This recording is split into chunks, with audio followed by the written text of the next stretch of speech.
Welcome to the Brian Craig Show. My name is Brian Craig. This is where MAGA comes to talk. It's the day after the primaries from last night, and President Trump had 3, 6, 9, 10, 11 primary victories last night, which is very incredible. I mean, his endorsement to win ratio is the highest that any president has ever had.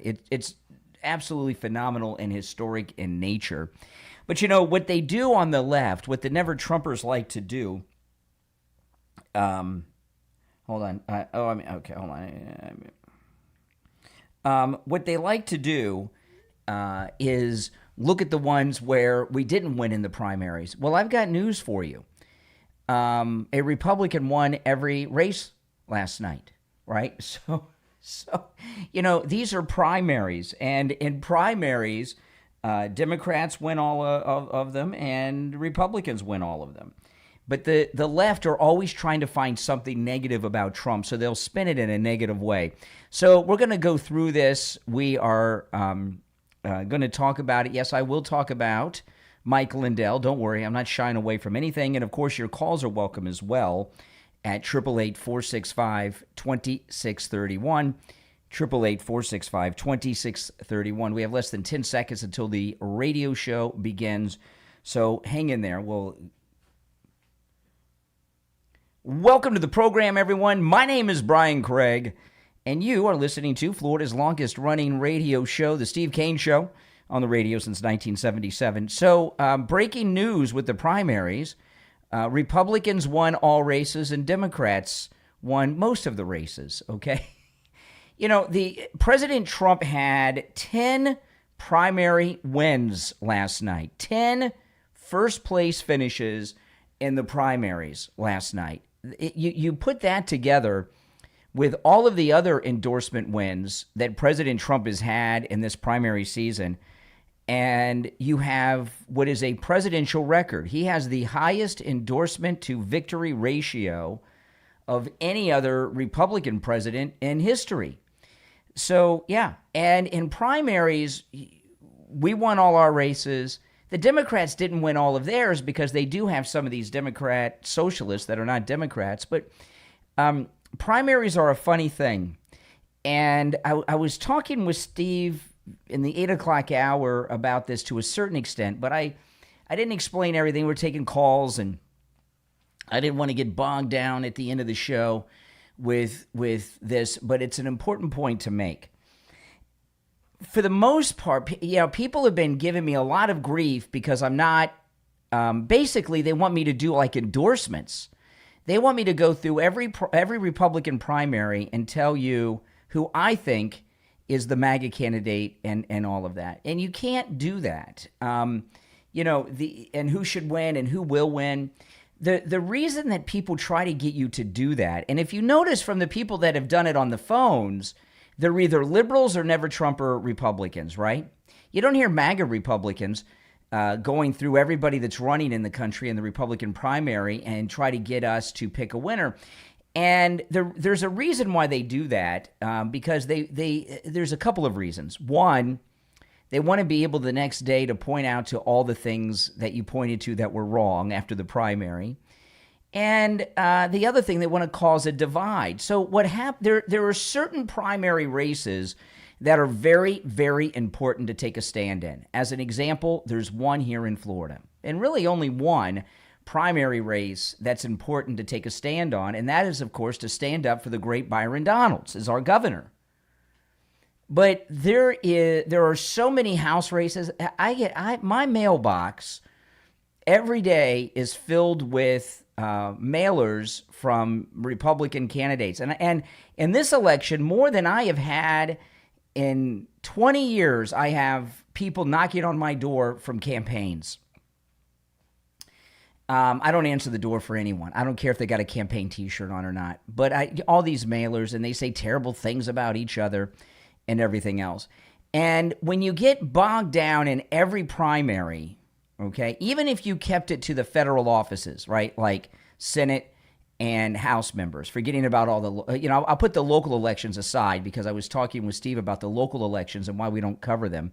And I was a little surprised to hear Steve talk about that because when I first started working with Steve, there was I can't remember what the particular candidate or issue was, but there was a particular issue with someone in one of these cities. It was Coconut Creek or the city of Sunrise in Broward County.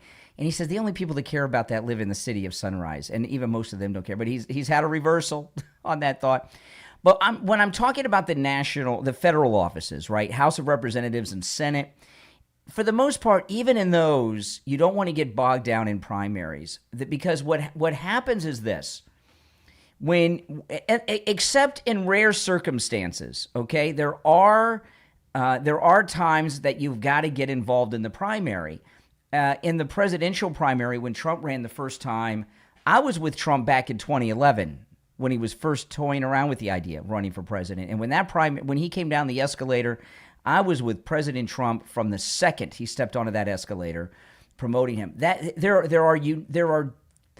are times when you take a stand in a primary, and there are many when you don't. And the reason when you've heard people give me grief about it, they've either been never Trump or Republicans or Democrats, is this.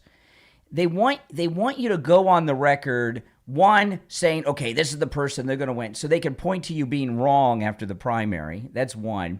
But a secondary reason, and this is the bigger reason of all, is they want to cause a divide. And what happens a lot of times, and many people have done this over the years, and many people will continue to do this into the future. It's amateur hour. If you start going after people in primaries, like in the House district I'm in, where I live, there's a nasty primary going on between Republicans, and the things I get in the mail are just ridiculous. Okay, but if you start going after people in your own party, in this instance Republicans, like in these House races and things like this, and you point out that they're this and they're that and they're this, and then they win. Well, what are you going to do, right? So the reason they want you to take positions in primaries is so that they can point to the fact that you were attacking them before the primary, now you're supporting them. And it's really counterproductive and amateur hour to get in these kinds of positions, except in rare circumstances. There are circumstances to do this in. Okay, but not in Republican primaries, and that's and I'm going to stand by that. We're still in early voting, and I've got news for you. Things are looking so good in the Sunshine State. I've got a count on this that I'll go through later to give more specifics, but the Republican early voting has surpassed Democrat early votes. More Republicans are voting early than Democrats.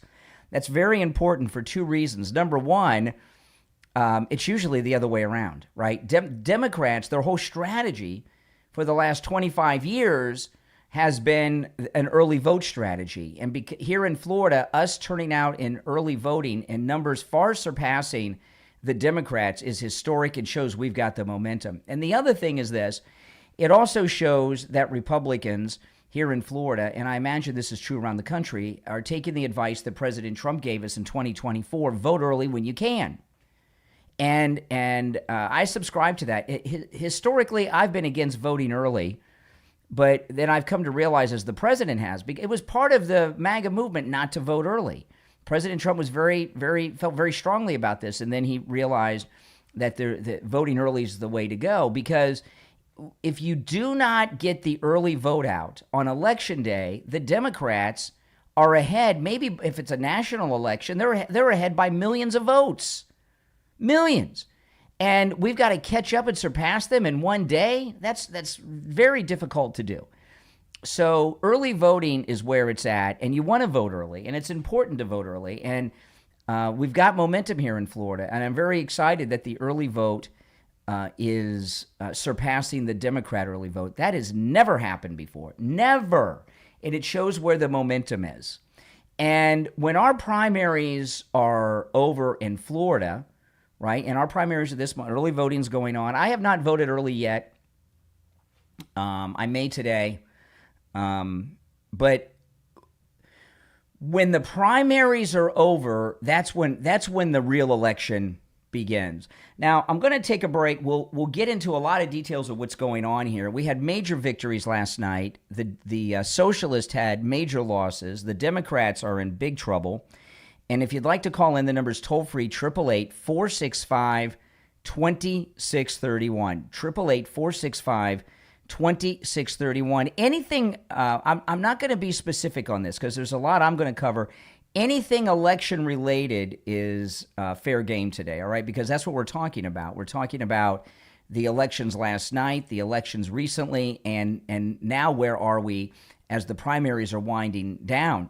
So anything that's election related is fair game. I will cover Mike Lindell and what's going on in Minnesota as well, all right? My name is Brian Craig. This is the Steve Kane Show, Florida's longest-running radio show. We'll take our first break of this Wednesday morning and be right back.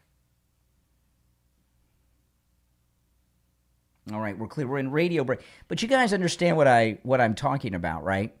You know, you get involved in attacking your own party in a primary, right? And then say they win.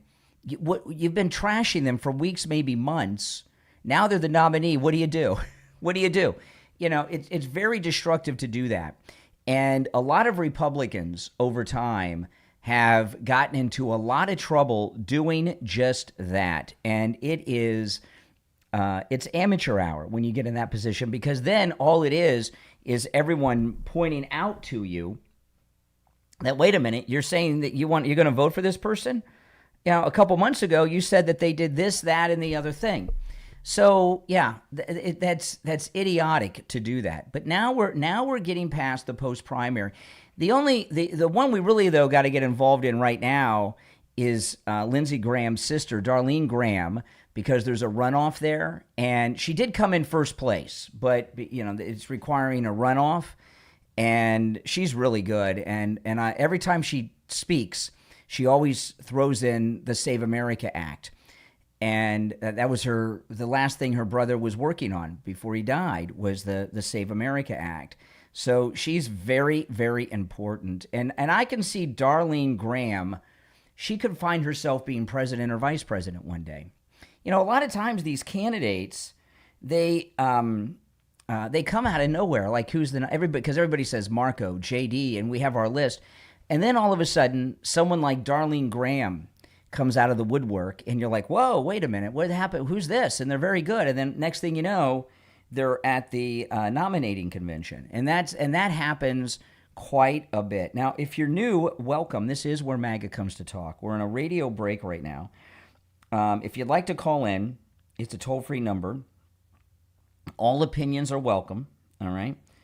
And the number is 888-465-2631. It's a toll-free call no matter where you're watching from. 888-465-2631. The calls are 100% screenless and unvetted. When you call in, nobody answers the phone. I just put you on hold. And when you hear me say, what's your name and where you're calling from, that's the first time that I have any idea when you speak who's on the line. So you're all welcome to call in. And the number is also pinned in the live chat, all right? We'll be back in about 90 seconds from the radio break, and then we'll jump right back into it. But, yeah, this is very exciting. And the fact that Republican early vote turnout is surpassing Democrats in Florida, that is a beautiful and amazing thing. That's right. That's right. Yeah, if you're new, make sure you subscribe. And if everyone could please like the video. We've got 1 minute, and we'll be back from the radio break. But 888-465-2631. Yeah, please like the video. When you guys like the video, you get the video recommended to people that have not yet found the channel. So it helps a great deal if you like the video. So please do that, guys, if you don't mind. Less than a minute, and we'll be back. And if you're on hold, hang in there. Let's see here. Okay. Indeed. Welcome, everyone. What a great day. This is going to be a great midterm for MAGA Republicans, no doubt. All right. About 30 seconds and we'll be back. Hang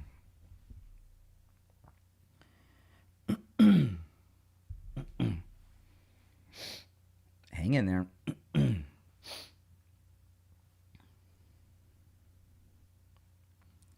15 seconds.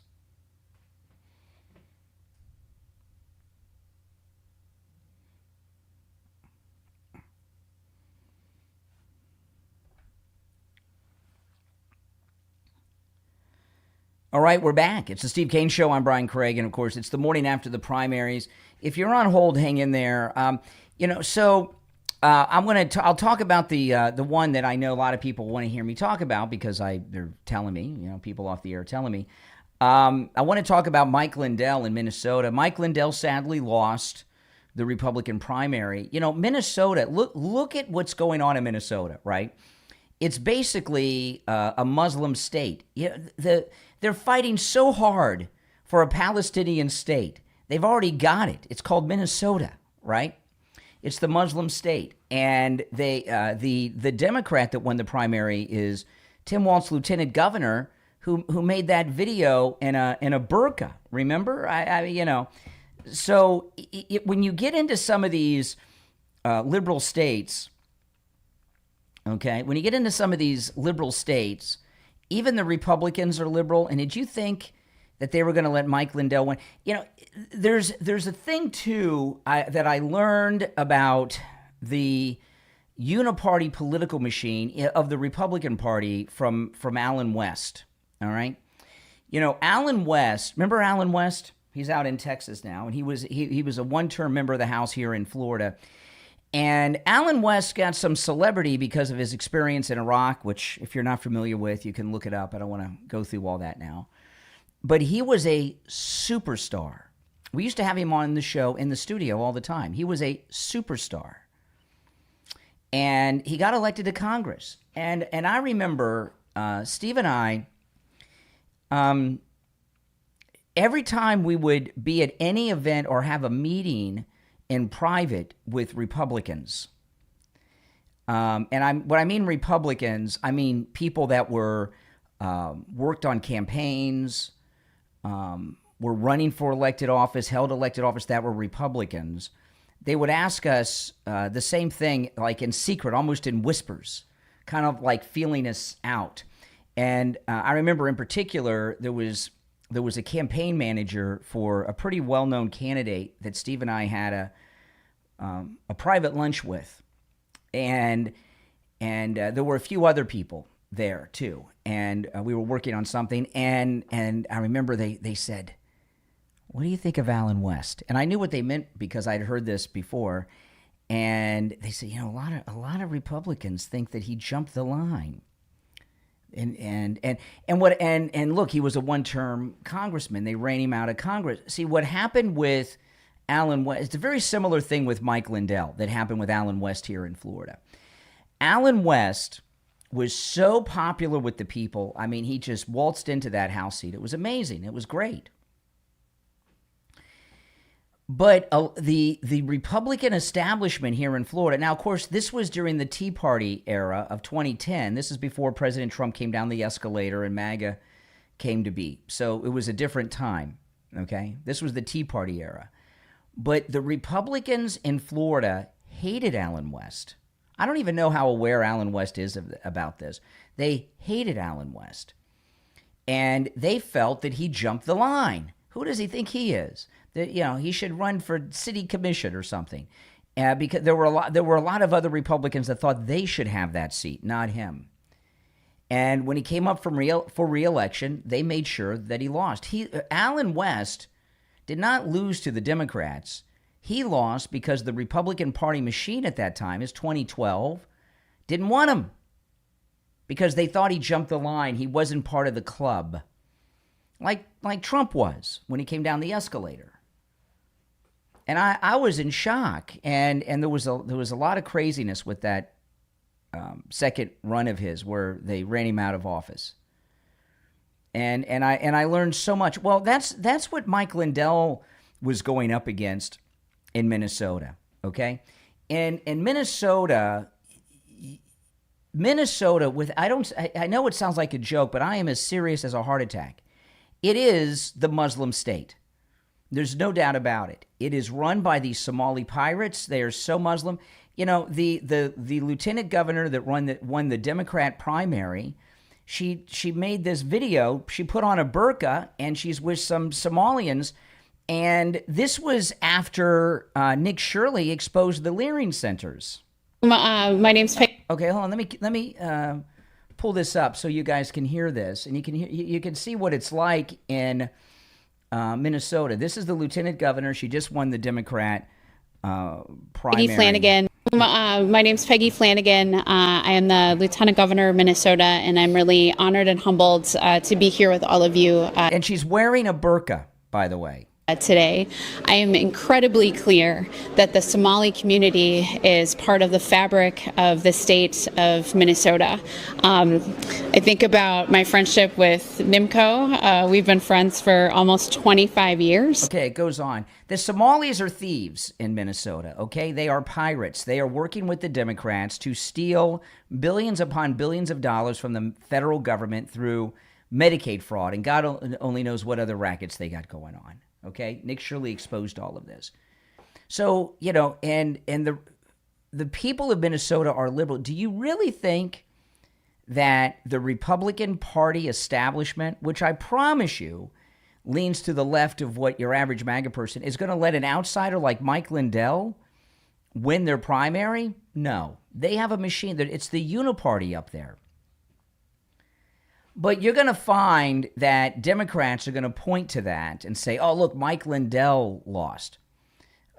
Yeah? And what does that mean about the election? You know what it means? Absolutely nothing, because a Republican has not won in Minnesota statewide for like 20 years. And there's no expectation that a Republican is going to win in Minnesota ever again with the Somali pirates in such large numbers voting.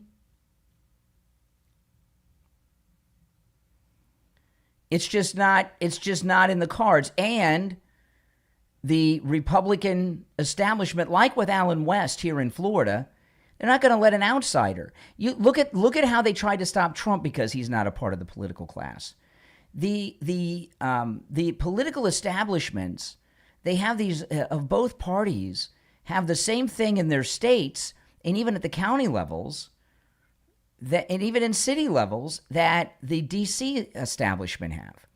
So Mike Lindell winning the nomination was a long shot from the get-go, and I think he knew that. And winning the primary and going on to win the governor's race, that's for a Republican in Minnesota with all of these Somali pirates, is like an impossibility. But anyone that's connected with Trump, you know, and Trump did endorse Mike Lindell, and that was a good endorsement. Mike Lindell has sacrificed so much for the MAGA movement, and he should be respected because of that. But you're going to hear liberals, oh, the pillow guy this, the pillow guy that. Okay, you keep sleeping on your lumpy, bumpy pillows. I'm going to keep sleeping on my MyPillows, my MyPillow mattress, my MyPillow mattress topper, my MyPillow sheets, and I drive my body off every day when I get out of the shower with a MyPillow towel. And there's great deals with the promo code Kane at checkout, by the way, Kane. But I'm sorry to say that, we may have had a chance 15 years ago in Minnesota, but the Somali pirates have overtaken control of the state. So that's that. All right. Okay. Now, if you're on hold, hang in there. We'll take our break for the bottom of the hour. When we get back, there is much more to cover. Your calls most definitely are welcome. The number is 888-465-2631. 888-465-2631. It's a toll-free call no matter where you're listening. Callers on hold, stand by. I'm Brian Craig. It's Steve Kane Show. Back right after this. Okay, if you're on hold, guys, hang in there, okay? Don't go anywhere. Are you feeling trapped by your timeshare? You're not alone, but finding the right exit company can be confusing and overwhelming. That's where FreedomShareSolutions.com comes in. Freedom Share Solutions is a timeshare referral company dedicated to helping connect you with the right professionals for your unique situation. Freedom Share Solutions have built a trusted network of companies and do the research for you, so you don't have to spend countless hours trying to figure out who to trust. Best of all, Freedom Share Solutions is commission-based. That means they don't get paid unless you're successful in exiting your timeshare. Their success depends on yours. If you're ready to take the first step toward freedom from your timeshare, let FreedomShareSolutions.com point you in the right direction. FreedomShareSolutions.com, helping put you on the path to freedom from your timeshare. FreedomShareSolutions.com.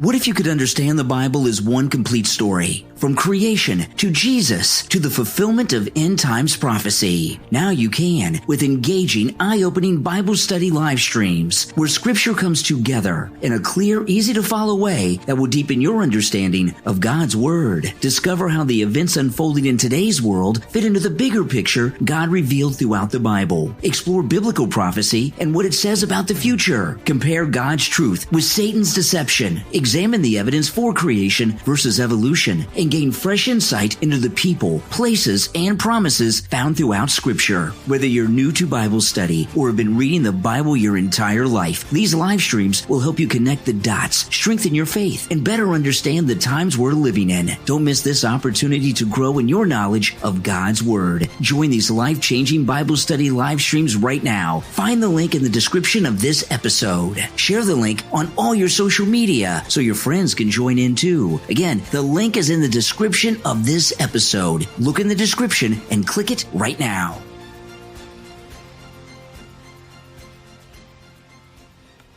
MyPillow's second annual mega sale is finally here. Get our patented premium MyPillows that adjust to your exact individual needs to give you the best sleep of your life. When I got MyPillow, I'm asleep almost immediately. I stay asleep at night and I wake up more well-rested in the morning. Now for the lowest price ever.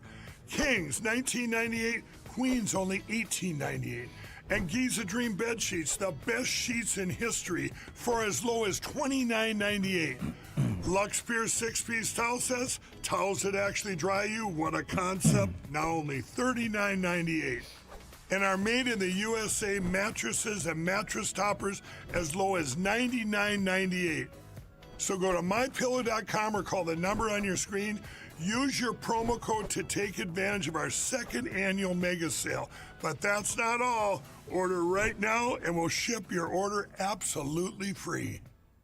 All right, and we're 45 seconds from returning from the radio break. So if you're on hold, stand by. If you would like to call in, the number is toll-free and pinned in the live chat, 888-465-2631, 888-465-2631. And please, guys, make sure you like the video. That helps so much, guys. When you like the video, you get the video recommended to people that have not yet found the channel, okay? Okay. 15 seconds. This coffee's so cold, it's basically iced coffee now, but that's okay. It tastes fine.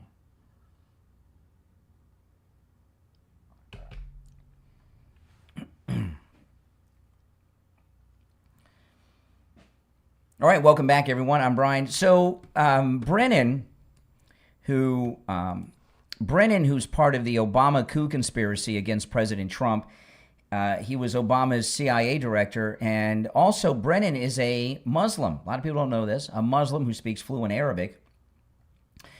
And he was on MS Now talking about the midterms. Listen. A lot of fear about what may happen ahead of these midterms. I think we all should be very worried about what the president might do in order to try to interfere somehow in the integrity of the upcoming midterm elections. He has tremendous authority in terms of the president of the United States, and if he believes that either house is going to shift to Democratic control, I wouldn't be surprised at all if he's going to pull out all stops and use, as he says, every tool at their availability. And with the Department of Justice as well as with the Republican Congress, Congress willing to support him, again, I think we have very legitimate reasons to be very concerned and worried. Okay, so what Brennan, who's Obama's coup conspirator there, what he's predicting is Democrat losses in the midterms, and he's going to blame some kind of monkey business that Trump pulled for their losses, right? That's exactly what that is. He is, without question, Brennan, predicting a major Democrat loss. All right, let's take a call or two. You're on the air. What's your name? Where are you calling from? Good morning, Brian Doc from Texas. Yes, Doc. How you doing this morning? Fine. What's on your mind? Hey, two things. I'm going to let you go. One, Trump didn't have a sweep last night. One of the Trump-endorsed didn't win last night. He won 10 races. One of them he didn't win. Which one? Mike Lindell. Well, yeah, but that's not one of the 10 he won. No, he didn't win. You say he had a good sweep last night. He won 10 races.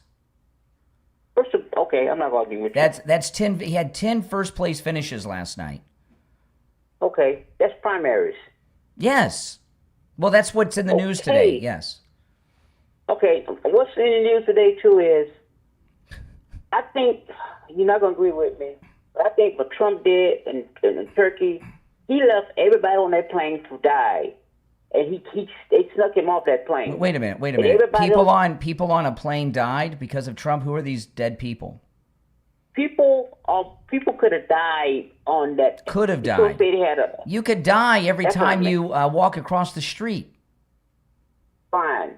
Oh, I'm not gonna say it. No, who died? Fine. No, did anyone die? I said people could have died. People could have died. People could have died, but they didn't, did they? Because Trump left them. Well, maybe the media, maybe the White House press corps shouldn't leak out that Air Force One can't dodge missiles from Iran. Man, you stupid. They reported it. They reported that before it happened. You're stupid. I know they're stupid. So you are stupid. Hello? Yeah. You are stupid because he left his own people that stuck by him on that plane too. I'm not talking about the press corps. Really? Who was the president last night? Who did he leave on the plane to not die? Oh, his people, his cabinet. No. Part of his cabinet. No. Marco Rubio, all of them was on that plane. Okay, so you mean to tell me that if President Trump thought that Air Force One was in danger of crashing or being blown out of the sky, that he would have left Marco Rubio on board? He left him. He got his sorry. Well, doesn't that Democrats? He's a weak man. Democrats. He's weak. He's sorry. Democrats lack common sense. Okay, so let's excuse me. I want to talk about this for a minute. Diaper bag later. I know. Get the diaper bag thing out. Okay, so if Air Force One was in danger of being shot out of the sky, does it make sense to you that he would leave one of his right-hand men, Marco Rubio, in the line of fire? He doesn't care. He doesn't care about Marco Rubio. He doesn't care about Marco Rubio. He don't care about his sorry self. Mm-hmm. He left his children on that plane. Oh, okay. He left his children on that plane. All right. I mean, come on. You use some common sense. Common sense, Brian. He left his people, his right-hand people on that plane. For them to die. You don't know who was on the plane and who wasn't. You don't know who was on the plane and who wasn't. Because that has not been released yet. That's not been released. We know that Pete Hegseth was, and he was on the other plane with the president. We don't know who else was. But if he left people on there, if he left Caroline Leavitt on the plane, as an example, which we don't know because this has not been released, but let's just say he did, that would tell me that he didn't think that there was any danger. So why did he stay on it? Well, last night he was asked about this on the tarmac, and he said the Secret Service wanted me to fly in the other plane. I do what they tell me. He should have said no. No, I'm going with my people. If they fly, I'll fly. You know, in fact, he may have saved their life by not being on the plane. If he was on the plane, maybe if he was on the plane, if he was He's a on, coward. if That's he all was, he is. He's a coward. if he He's was, a coward. if he was on the plane, maybe they would have taken a shot at it. Maybe they didn't take a shot because they found out he wasn't on it. They didn't know. How do you They know? knew he wasn't How do you on know? it. They snuck him off it. How They do you snuck know? him off there, Brian. How do They you snuck him off how like do a you know coward that he how is. do you know that They the snuck him Iranians off- didn't know that? They snuck him off like a coward that he is. You know, He just when said, I was talking I'm about, riding, I was I'm talking riding or about, die. I was talking about you to a caller yesterday after you called in about how you've devolved as a person and as a Oh, caller. yeah, I'm an important person. You're talking about me. I'm an important person. I feel special. Oh no, you're not important. The caller Yes, I am. the caller was concerned about the quality of the program with your voice on it, and I was telling him that you used to be an interesting caller, and we had good discussions. We never agreed, but now you're just a rambling madman running through the village like the rambling. village idiot. I'm You've not- become I'm not rambling. when you first I'm not when rambling. you first started calling, Okay. you were liberal Okay. and you didn't like Trump, and we had good conversations. But what you've devolved into is the village idiot. You sound like a lunatic now.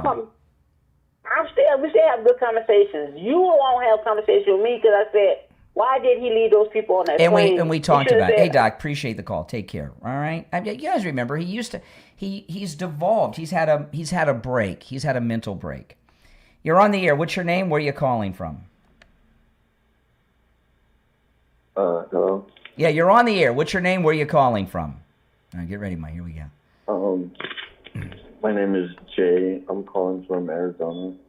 Yeah, can you speak up, Jay? I know it's early in Arizona. Sorry, my name is Jay. I heard that from Arizona. Yes, sir. Anything else? Can you whip it out for me? No, I wouldn't do that. No, I would not do that. See, I tell you, men are perverts. I feel so sorry for women. You know, what the liberals have done, right? What the liberals have done to young men, right? It would be one thing if I was a young woman wearing yoga pants or something, right? And you guys were watching me online and you were calling in, or you had some fantasy of a woman you're listening to on the radio. But the number of young men who call in with their homoerotic fantasies of me is a truly sad statement on how the left have turned so many young men into gays. And, you know, I got into radio because, well, I love radio and I always listen to radio, but I used to call radio shows all the time. Like you guys call, I used to call radio shows all the time, all up and down the dial. I would call DJs and do on-air contests. I was just like, when I was in high school and middle school, I'd call radio stations for call-in contests to win prizes. I used to call talk radio shows all over the place, and like some of you guys do. But I never called in and asked them anything homoerotic, okay? And I was a pretty good caller, and not only was I a very good caller, I was able to, you know, lead them down certain paths and everything else as a caller. And I was a very good caller. I used to call people on the air that I ended up working with over the years. It's hilarious. You know, I used to all these calls, but I never called in with any homoerotic things. I used to get when I was young on the air, I used to get a lot of harassment from older gay men. Okay, not young guys, older gay men. And now I get it from young gay men, and you know, and you would think that would stop at my age, but they've created so many gays among the men today, they don't even realize they're gay. They just think that it's kind of normal to call in and say things like that. And let me tell you, you young guys out there that are straight, you have got your pick of the women. You could, if you're a straight guy who is, like in his 20s, you could marry a woman so far above you, so far as looks and everything else, because the pool of heterosexual men is so small right now, very tiny.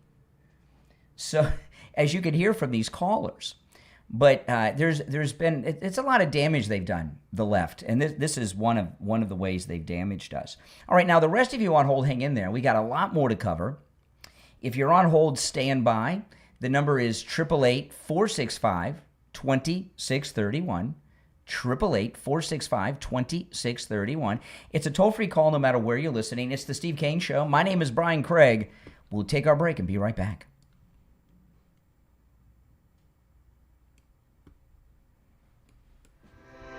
Every day brings new possibilities, an opportunity to create, an opportunity to discover something that adds a little more inspiration to your life. At Invictora, every collection begins with a simple idea. Wonderful discoveries should be exciting, memorable, and accessible. Thousands of possibilities are waiting to be explored. The next one could be yours. Begin your journey at Invictora.com. ENVICTORA.com. Invictora, inspired by possibility.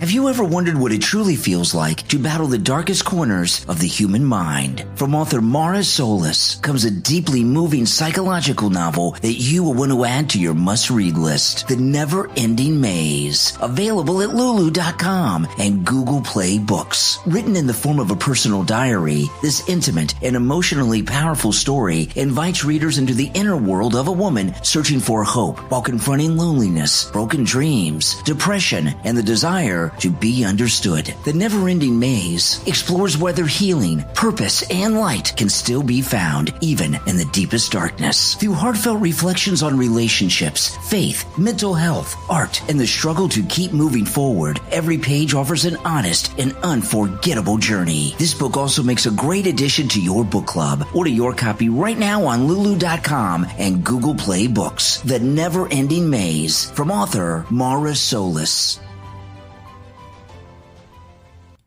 Hi, Tom Laporta here. We are Laporta Roofing, a family business since 1983. You are our customer. In other words, our boss. We are here for and because of you, not the other way around. The 2026 rainy season is upon us. Because we haven't had a hurricane in 2 years, all the storm chaser roofing companies have gone out of business, leaving only the strongest and the best contractors. At Laporta Roofing, we will never sell you a roof you don't need. We don't have salesmen or commissions, so we will never pressure you to sign a contract. Also, deposits are not required. At Laporta Roofing, you will always come first. We must earn your trust, and we will.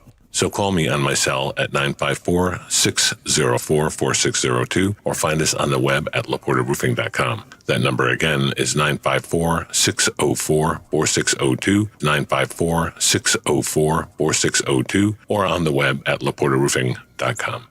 My Pillow's second annual mega sale is finally here. Get our patented premium My Pillows that adjust to your exact individual needs to give you the best sleep of your life. When I got my pillow, I'm asleep almost immediately. I stay asleep at night and I wake up more well-rested in the morning. Now for the lowest price ever. Kings, $19.98. Queens, only $18.98. And Giza Dream bed sheets, the best sheets in history, for as low as $29.98.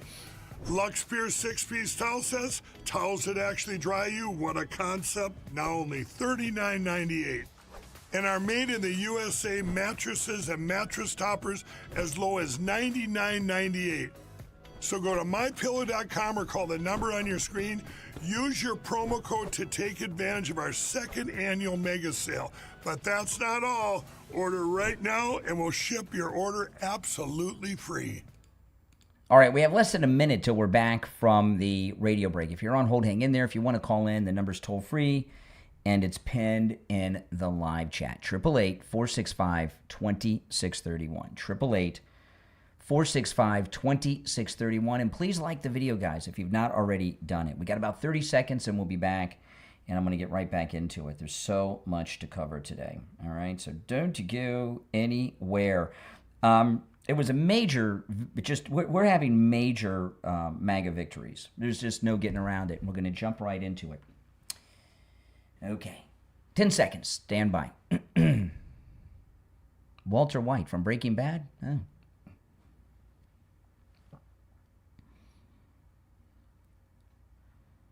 Okay, we're back. So, I love how these people are trying to declare victories. Every Republican won and the Democrats won.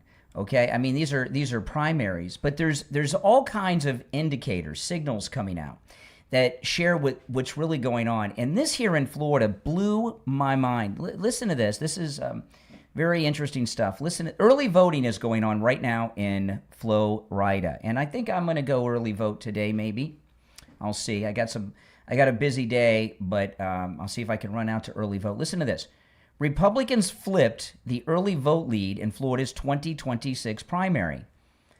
After trailing on mail-in ballots, the GOP is now ahead overall with about 496,000 votes cast versus only 455,000 for the Democrats as early in-person voting surges. So we're already ahead 41,000 votes, which shows we've got the momentum. This is all Florida. This comes on top of a massive registration edge of roughly 1.5 million more Republicans than Democrats statewide. And of course, we have a closed primary, and the primary is next week. It's on the 18th, okay? This is big because years ago, Florida, I remember when Florida was a Democrat state, okay? And Republicans have controlled the state of Florida since 1998 when Jeb Bush was elected the first time. But this was a Democrat state, a clear Democrat state, but before that. But even when the Republicans took over the legislature and the governor's mansion in 1998, I can't believe it's been almost 30 years of Republican control of the state government in Florida. Isn't that something? I know Ron DeSantis likes to take credit for everything, and he's a great governor, don't get me wrong. But the Republicans controlling this state for almost 30 years has had a big impact, okay? But even though Republicans have controlled Florida for almost 30 years now,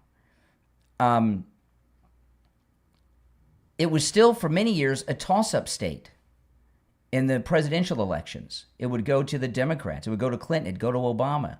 Next election, it might go the other way. And we had a Democrat senator forever and a day, Nelson, who was in the House, then he was in the Senate. He's the one that went up on the space shuttle when he was in the House of Representatives, Bill Nelson.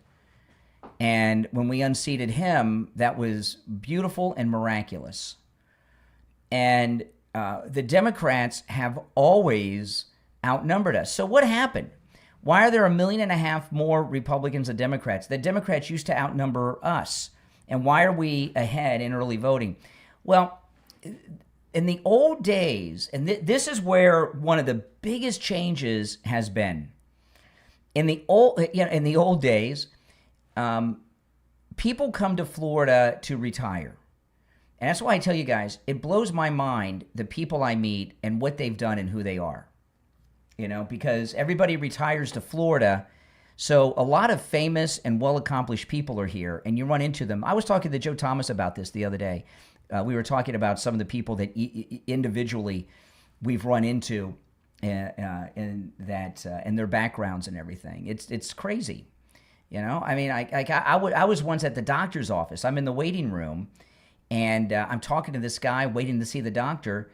He was an executive with Brandon Tartikoff, worked alongside Brandon Tartikoff at NBC during the heyday of that era. I mean, you never know who you're going to meet, right?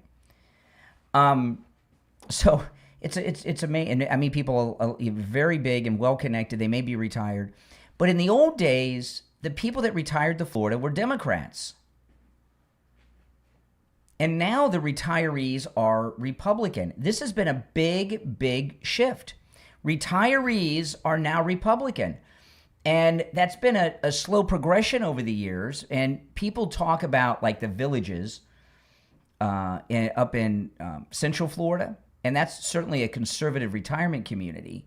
But even here in sunny, beautiful South Florida, this is a hardcore conservative retirement population. I talk a lot about the Treasure Coast. We reach the Treasure Coast on our great radio stations. I remember when the Treasure Coast was hardcore Democrat, man. I mean, hardcore. It was just a given. And it's not anymore. You hear me talk about MAGA Martin County. Well, they're not the only MAGA county. St. Lucie County is Republican. Okeechobee County is Republican. All these counties up there are Republican counties now. That is a major shift.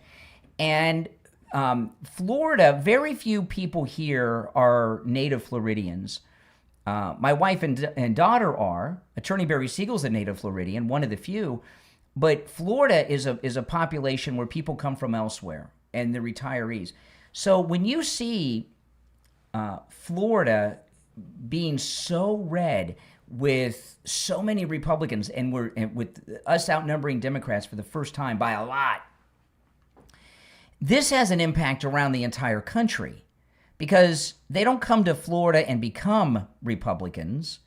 Wherever they live up north, they were Republican too. There's been a trend, and you understand, President Trump's been on the scene for, 11 years now, since he came down the escalator. What was the date he came down the escalator? Does anyone have that offhand? I don't recall off the top of my head. What was the date that Trump came down the escalator? If somebody could let me know. But it's been about 11 years. That's a long time. And it was happening even before then. So while these Democrat socialist lunatics think that they're the ones that feel the pulse of the country and they're the it crowd, that is not the case. The Republicans are mainstream in this country in places that they weren't. Now, that doesn't mean that we're everywhere, okay? You know, I mean, you've got the Muslim state of Minnesota. They're trying to do it in Michigan. I mean, there's still liberal states and everything else. But in general, the population of the United States has been moving right for decades. And over the past 11 years since President Trump came down the escalator, it's even gotten more conservative in ways I never thought it would. And the fact that we are in the state of Florida, this blew my mind. The early voting ballots, after trailing on mail-in ballots, the GOP is now ahead overall. You know, early voting and mail-in ballots are the same.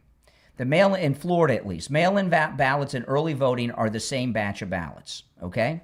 Whether you go in person and vote early at a polling location or you mail it in, it's the same bunch and the same count.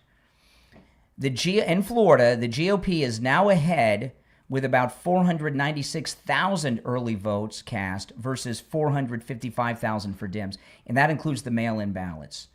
And the early voting continues, and the primary election day in person is on the 18th, and we are already 41,000 votes ahead with turnout. Now, this is a primary, but it shows where the momentum is, and the momentum is with us, not with them.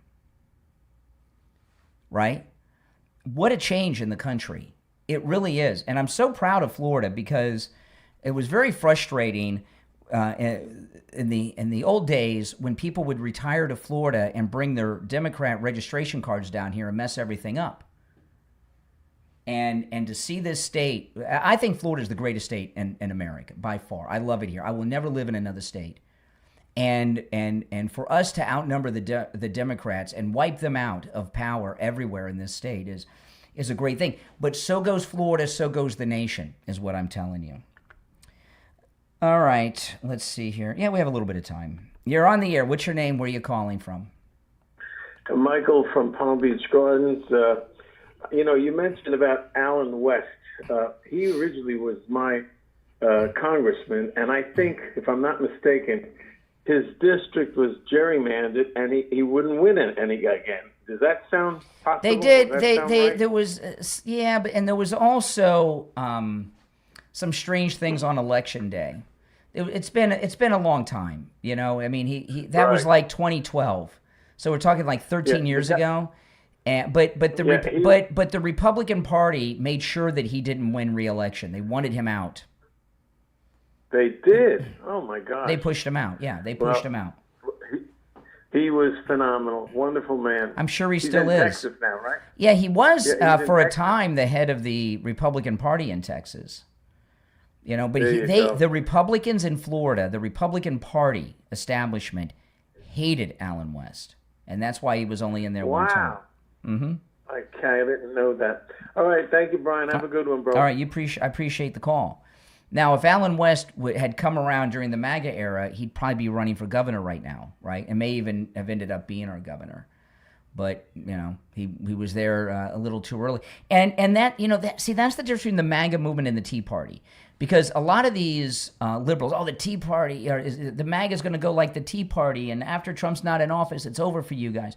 The Tea Party fell apart and doesn't even exist anymore. Hasn't existed for a long time. It didn't even exist when Trump came down the escalator. The few that were left in Congress that decided to play ball, they didn't even call themselves the Tea Party. Remember what they changed their name to? The Freedom Caucus. But the reason the Tea Party collapsed is it didn't have a leader, right? And the MAGA movement has a leader, and his name's Donald Trump. You may have heard of him, as the president would say. And he's made sure that there's a lot of that there's a big bench of great qualified people. So President Trump has set up with the MAGA movement what the Tea Party didn't have: a leader and a whole line of up and coming leaders. You know, like Lindsey Graham's sister, who very well could be. I could see Lindsey Graham's sister being J.D. Vance's or Marco Rubio's running mate. South Carolina is an important state. All right, we're going to take our break for the top. If you're on hold, stand by. I'm going to continue to talk about things going on with the primaries last night. Your calls are welcome, and you're welcome to call in about anything election-related because there's so many things going on. If it's election-related, it's fair game. The number is 888-465-2631, 888-465-2631. It's a toll-free call no matter where you're located. We'll take our break for the top of the hour and be back right after this.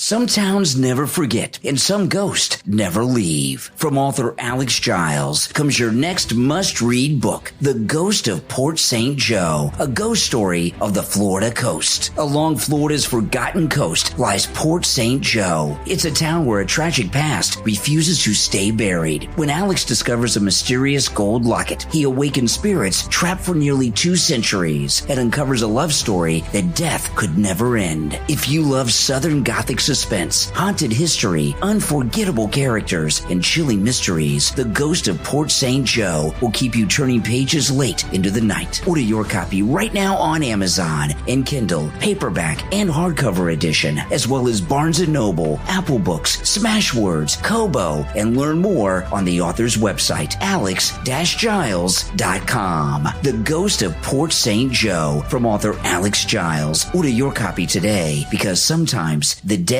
are only waiting to be remembered. MyPillow's second annual mega sale is finally here. Get our patented premium MyPillows that adjust to your exact individual needs to give you the best sleep of your life. When I got my pillow, I'm asleep almost immediately. I stay asleep at night and I wake up more well-rested in the morning. Now for the lowest price ever. Kings, $19.98. Queens, only $18.98. And Giza Dream bed sheets, the best sheets in history, for as low as $29.98. Lux Pure 6-piece towel sets, towels that actually dry you. What a concept! Now only $39.98. And our made in the USA mattresses and mattress toppers as low as $99.98. So go to mypillow.com or call the number on your screen. Use your promo code to take advantage of our second annual mega sale. But that's not all. Order right now and we'll ship your order absolutely free. All right, we're still in radio break, so if you're on hold, stand by. Less than 2 minutes and we'll be back. And I'll continue to talk about everything that happened last night. All the signs are very positive for us, for the MAGA movement in the primaries. You know, you've got to look at the trends, right? You got to look at the trends, and the trends everything is in our favor, right? Absolutely. Just over a minute, we'll be back. Hang in there, guys. About a minute.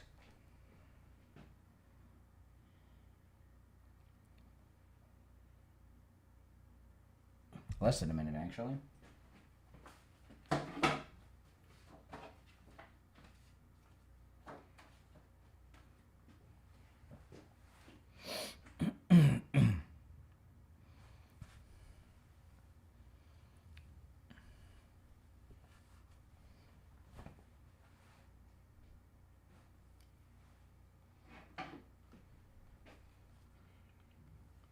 All right, 30 seconds.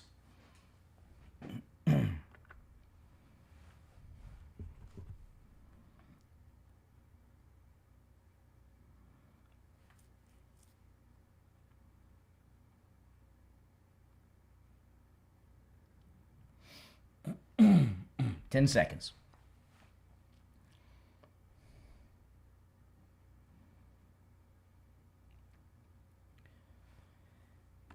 You're on the air. What's your name? Where are you calling from? Hello? Yeah, you're on the air. What's your name? Where are you calling from? Hi, Brian. All right, 30 seconds. My name is Lisa. How are you? I'm doing all right, Lisa. How are you? Oh, not bad. Not bad. What part of Florida are you from? South Florida. What is it? South Florida. Oh, well, I am too originally. I Okay. grew up in West Palm Beach. Oh, awesome. Okay. Well, that's it. That's in our coverage Now I'm area. up here by the zoo. That's awesome. And was that?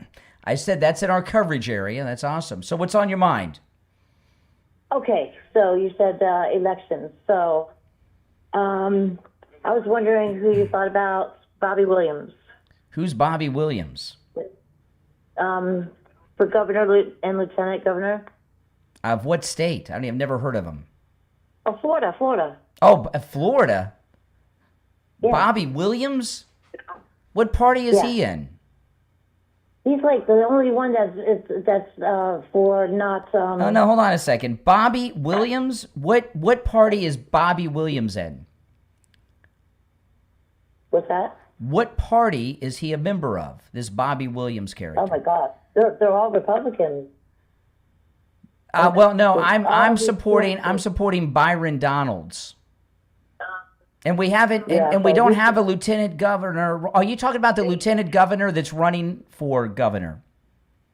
Well, the way it's titled is governor and lieutenant governor, which didn't make sense to me. But so there's a no, nobody's running for lieutenant governor yet that I've heard announced. But you know, yeah. You said who did you say? Winston? Well, this is Bobby Williams' problem, right? Yeah.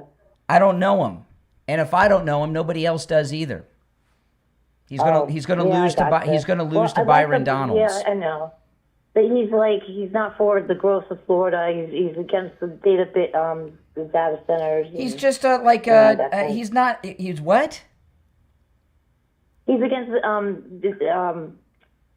large increases in Florida development. He's against development in Florida? Saving the water. Saving the water? Why would you be against development? Well, because we're overcrowded. Florida is not overcrowded. Building. Florida is not Well, overcrowded. we are here. Most of the state is empty. Florida is not overcrowded. Well, maybe it's just the area. Where in Florida are you? West Palm Where? Beach is ridiculous. West Palm Beach is not overcrowded. Are you kidding? Oh, God. You know what? On I-95, I was playing defensive driving with 18 different drivers. You were playing defensive driving? I was playing defensive driving every day I went to work. Why on are you I-95. playing on I-95 against other cars? No, you know what I'm saying is I was playing defensive driving. You know, How you so? drive and I explain that to me. You're on I-95 where? Going from Southern to Lantana. Excuse me, that's not Southern Boulevard. That's Donald John Trump Boulevard. It's been renamed. Oh, that's right. Well, I'm up here in the Villages. I forgot they did change the name. Okay, yeah, okay. So when you say you're playing defensive driving, tell me what that means. What were you doing?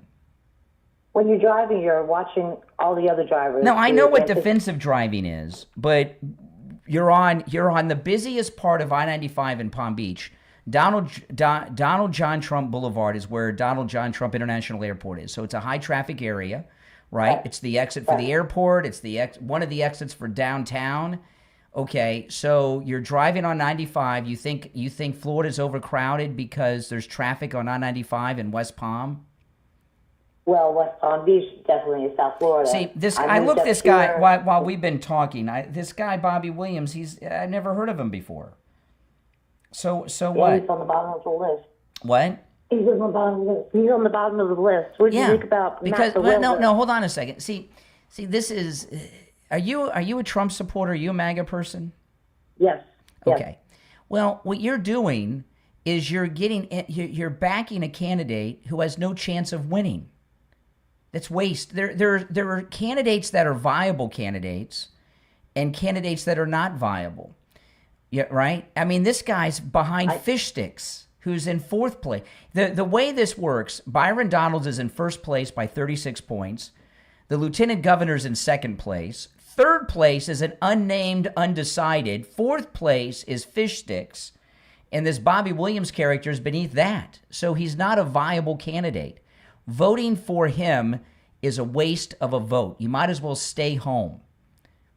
Right. It's stupid to vote for someone that can't win. I looked at all the other candidates, and I just wasn't really thrilled. You know, what are you not thrilled about when it comes to Byron Donalds? The data centers. He's for you're against a data center. What's a data center? Yeah. Tell me what they are. The data centers, AI data centers. Tell me what does a data center do? Tell me. Hold on, let me answer these lines. My phones are ringing off the hook, but this is good. What does a data center do? They house a lot of computers. They store, they store information.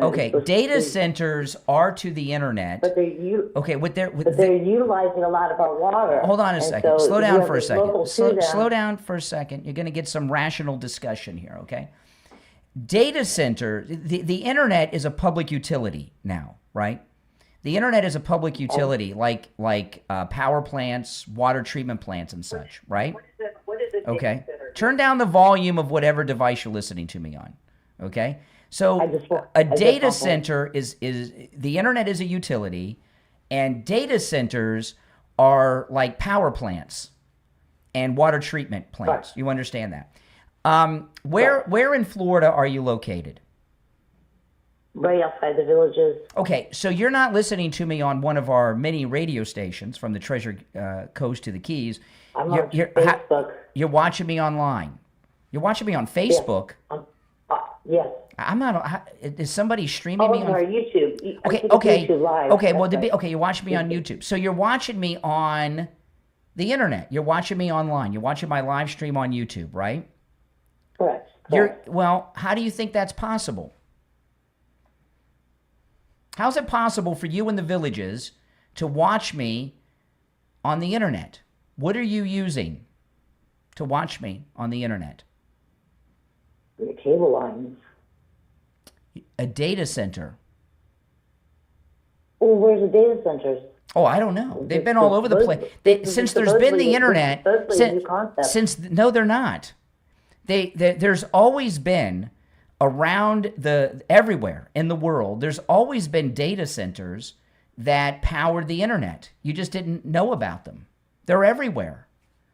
They've been everywhere since the 90s, since the internet was new. Maybe they're not new. Scale? Well, there's more of them because the internet is becoming a bigger part of your life. You know, my grandfather grew up in Arkansas in the 1920s. They didn't have electricity in their house. They had lamps with oil in them. right? But later they, there was in the 1930s, there was a process in the United States called electrification, where electricity was brought to every American household, and telephone lines and everything else. And when they did that, they had to build power stations. You have relay stations in different neighborhoods. I'm sure you've gone by a relay station for the power company. It goes bzzz if you're real close to it. Yeah. Okay. Well, that's what data centers are. So more people are using the internet, like more people are consuming electricity. So you have to build more data centers to power the internet, unless you want to go Amish and don't use the internet. If you don't want to use the internet, but you're using it now. You're using a data center that you're against right now as you're complaining about data centers. You are, and even the phone I'm using is an internet phone that goes through a data center. So, you're using multiple data centers and communicating through data centers to advocate against data centers, which without data centers, you would have no internet. Why has it only been recently talked about these big, huge data centers that are coming to every state? Because it's become political. Local politics is as corrupt as national politics, and all the local politicians want to get paid to allow data centers in their area, and it's a boogeyman. It's a boogeyman. I'm against data centers. What, are you against the internet? It's kind of ridiculous. Well, what's that? Headaches to the neighbors and it causes headaches. I'm not sure. How old are you? I'm 60. Okay, you're older than me. You're a little bit older than me. Okay. Do you remember back in the 70s what they called microwaves? Microwave. We all have microwaves, right? Do you remember what they used to call microwaves? Back in the 70s, what did everybody call microwaves? Do you remember? Like a laser. They called them radar ranges. I never heard of that. Remember that? Radar ranges? And people thought, yeah, and a lot of people were afraid of them because they thought they were being subjected to radiation. When cell phones became very popular in the 80s and 90s, and everybody could afford them and had them, they told us that the radiation was going to go in our heads and everything else. Yeah. There's all these boogeymen. Nothing's wrong with data centers. They're fine. What is it about they have to use a lot of water to cool off their systems? Well, we have plenty of water. They use water. Increase the local people's bills. No, not if they're done right. No, they, they're building data centers here, and they have to supply. President Trump supports data centers because he supports the internet. They have to provide their own water and electricity off the same, so you're not paying for it. That really good. That being against data centers is being against the internet. You're advocating against the internet. The internet is a public utility like the power lines with power plants and the running water with water treatment plants. It's the same thing. They're just for the internet. It's a utility service for the internet. You know what? I think maybe it has something to do with AI, because AI is becoming very big, unfortunately, because it has nothing to do with AI. It has nothing to do with AI. Factual. No, it has nothing to do with AI. All right, hey, listen, I appreciate the call. I gave you something to think about, okay? Oh, my goodness. All right, if you're on hold, stand by. My name is Brian Craig. This is the Steve Kane Show, and I want to talk about Dr. Appleton and his robotic laser wave pain treatment. I was telling you guys last week, it's a funny thing. I had this happen again the other day. I meet listeners all the time. And when I'm out in public, people come up to me and stuff. Sometimes I'll be at Publix, I'll be at one of our sponsors. Sometimes I'll be at the mall or something, and a listener will come up to me, and it's a good sign. I can tell sometimes when people are walking through, I don't know they're a listener, but now I do, thanks to Dr. Appleton, because when they come up to me, more than half of them have their hand on a part of their body. Sometimes it's their hip. Sometimes it's they're walking up to me with their hand on the back of their neck. So I've had people walk up to me bending over with their hand on one of their knees, and they're walking like with a hand on the knee. And I know what they're going to say to me when they get to me. I used to hurt here on my neck. I used to hurt in this knee until Dr. Appleton. I listened to you. I went to Dr. Appleton. Now I don't have pain here anymore. It's hilarious. It's very funny, actually.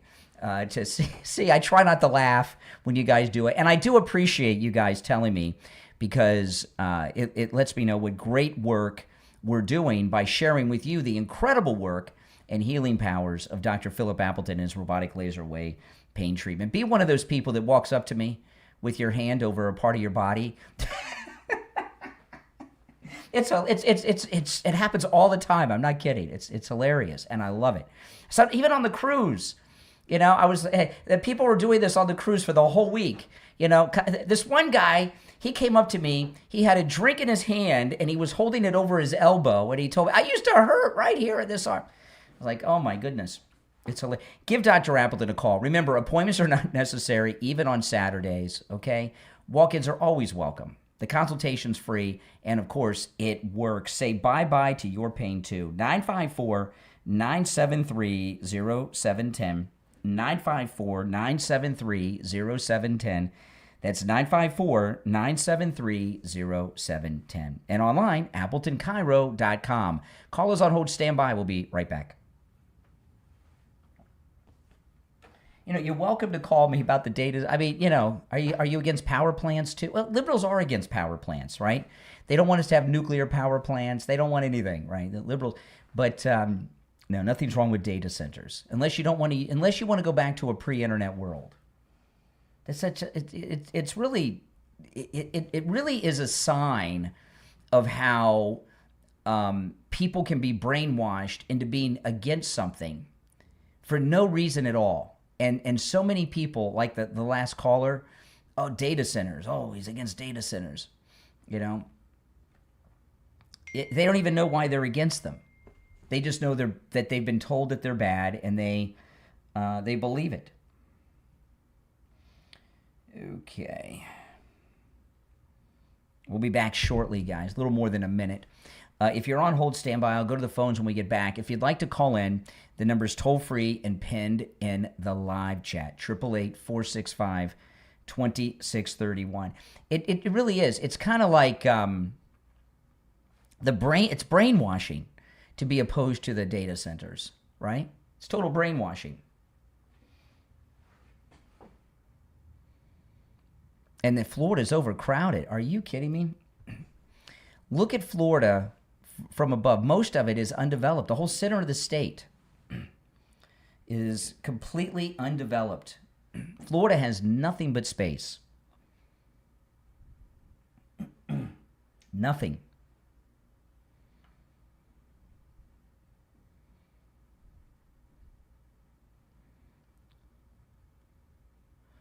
Yeah, it's no, it's not because it's a swamp. No, the center of the state is empty. Huge parts, even the county that I live in, which the county I live in is bigger than some of your states, right? I live in Palm Beach County. It goes deep inland to Lake Okeechobee. It's all empty. It seems crowded because you live where all the people are. It's ridiculous. Florida's overcrowded. I don't think so. People get it's groupthink, I guess, brainwashing.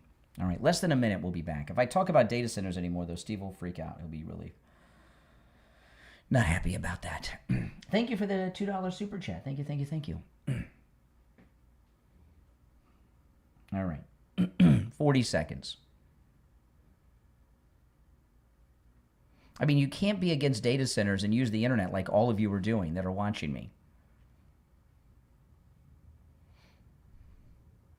Mm-hmm. All right, 30 seconds.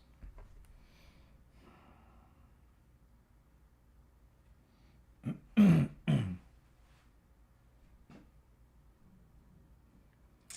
right, 10 seconds.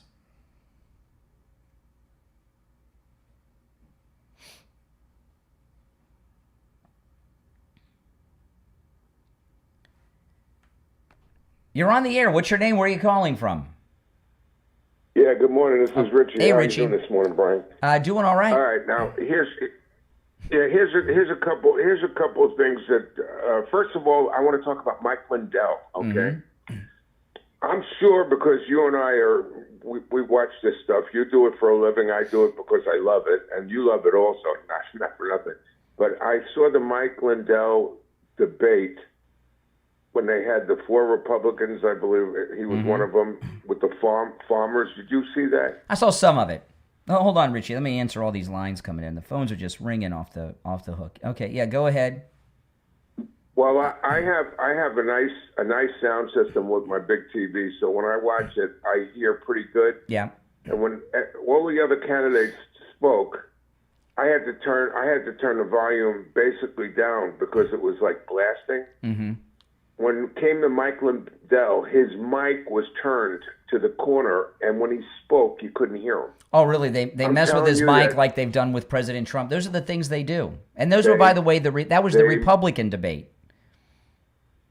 Yeah. If you go back and watch that debate, you're going to say, oh, my God, you're 100% right. And Mike Lindell was like, it was like I had to raise the volume for him, and as soon as the others answered, I'll have to look. I've got a sound system that equalizes everything, so when that happens, it's still equal. Yeah. I've got some high tech stuff going on, but I'll look at it on another device. But here's the I was talking about this at in the first hour. There was no way the Republican establishment was going to let Mike Lindell win that primary. There's just no way. No. And they have a machine too. And that was a given. I mean, it was just a given. You didn't hear me predicting his victory or anything, did you? I don't remember doing that. No, not at all. And it's like wait, Richie, hold on. My phones are just blowing up here. Yeah, go ahead. A Republican will never win in Patterson, New Jersey, or Michigan right now. A Republican can't win. A Republican can't win in Minnesota. I was talking about this.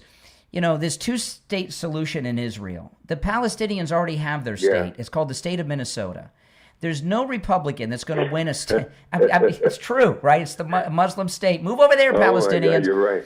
I saw them dancing in the streets in Dearborn, Michigan. They look like Hamas the other day. But there's a Republican can't win in Minnesota.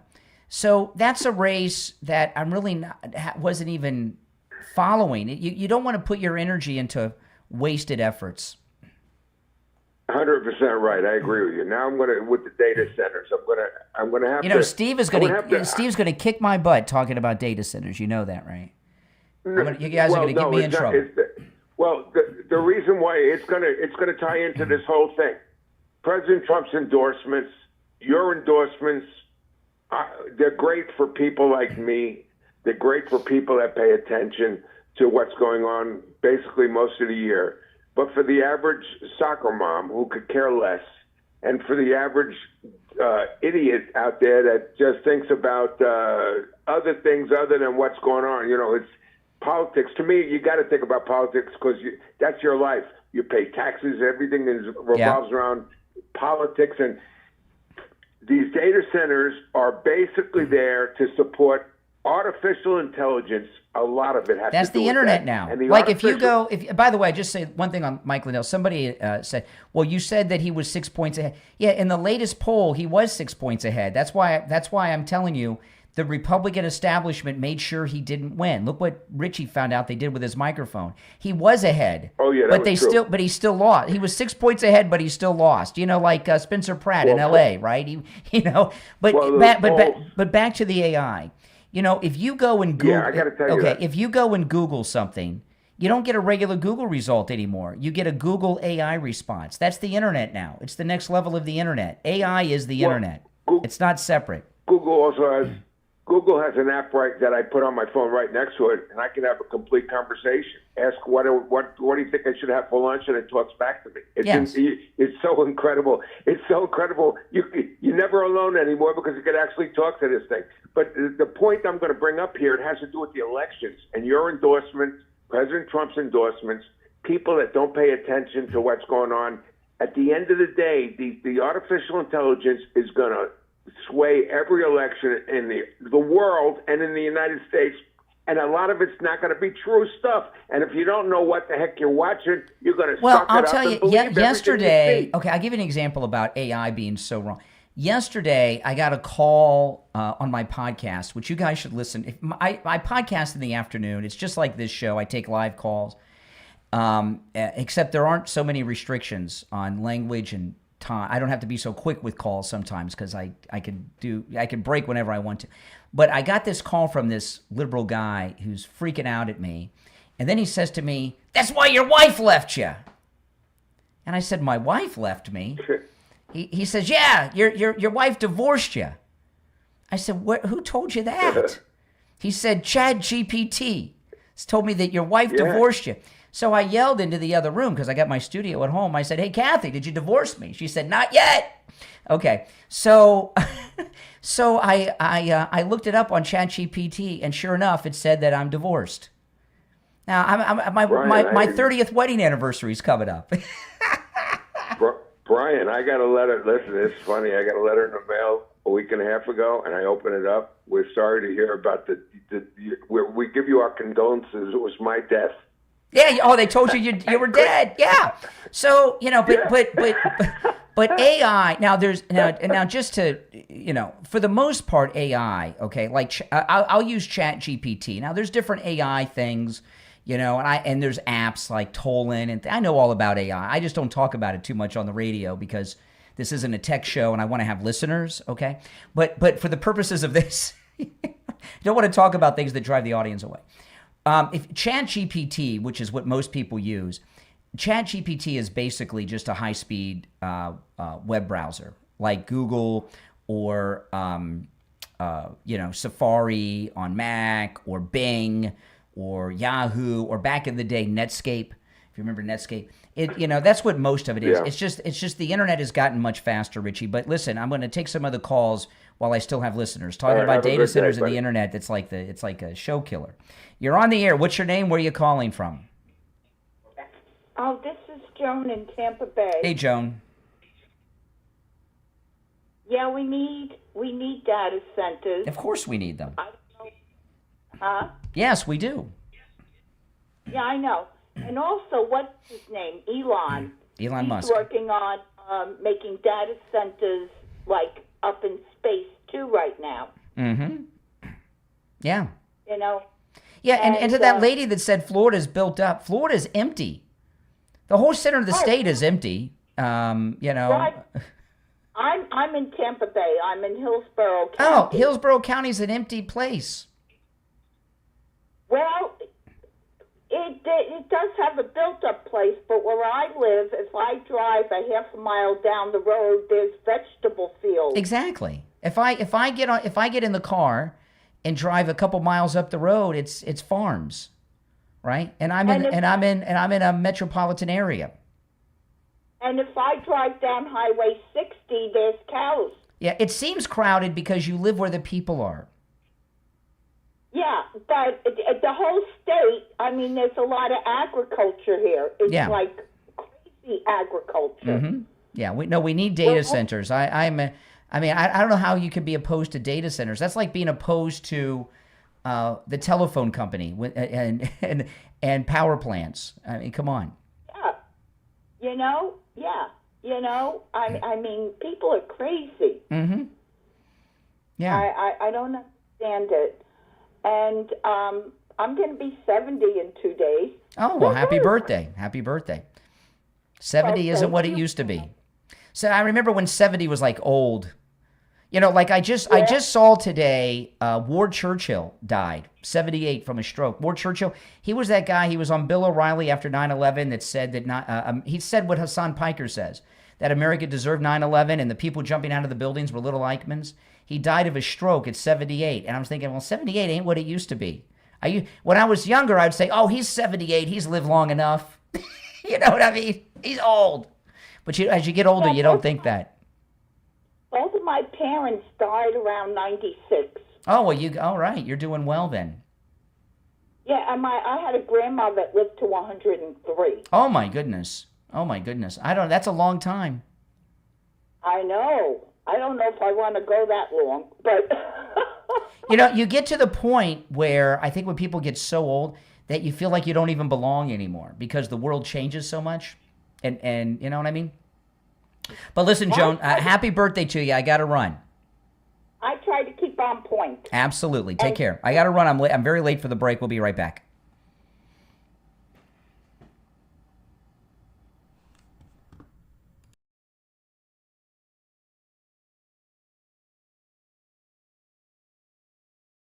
Do you owe back taxes? Jamie Levac at Swift Tax is here to help. He's helped people just like you with their IRS problems, and he doesn't charge those outrageous high fees the other companies demand. Jamie Levac at Swift Tax charges only a small fraction of what those companies charge. Stop worrying every time the mailman comes that he's bringing you a letter from the IRS. Call Jamie Levac at Swift Tax right now, 954-773-1587, 954-773-1587. My Pillow's second annual mega sale is finally here. Get our patented premium My Pillows that adjust to your exact individual needs to give you the best sleep of your life. When I got my pillow, I'm asleep almost immediately. I stay asleep at night and I wake up more well-rested in the morning. Now for the lowest price ever. Kings, $19.98. Queens, only $18.98. And Giza Dream bed sheets, the best sheets in history, for as low as $29.98. Lux Pure 6-piece towel sets, towels that actually dry you. What a concept! Now only $39.98. And our made in the USA mattresses and mattress toppers as low as $99.98. So go to mypillow.com or call the number on your screen. Use your promo code to take advantage of our second annual mega sale. But that's not all. Order right now and we'll ship your order absolutely free.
All right, we're back, and it's time to check in with Attorney Barry Siegel from the Siegel Law Group. You know, Attorney Barry Siegel, I was just looking at your website during the break, and you know what you do is help people avoid probate, but you also, for those that have not made proper pre-planning, you actually do help people with probate that sadly need it, right? Yeah, we do. It's kind of interesting that a major part of what we do is helping people avoid one of the areas of practice that we help people with. Yeah. So, but that's what we do, because not everybody plans, and that goes right into what I was going to talk about today. And question of the day is, why don't you have an estate plan? Mm-hmm. And, you know, we all know, whether in the front of our mind or the back of our mind, it's something we need to have as responsible adults who have families and people we care about and not wanting to leave a mess behind.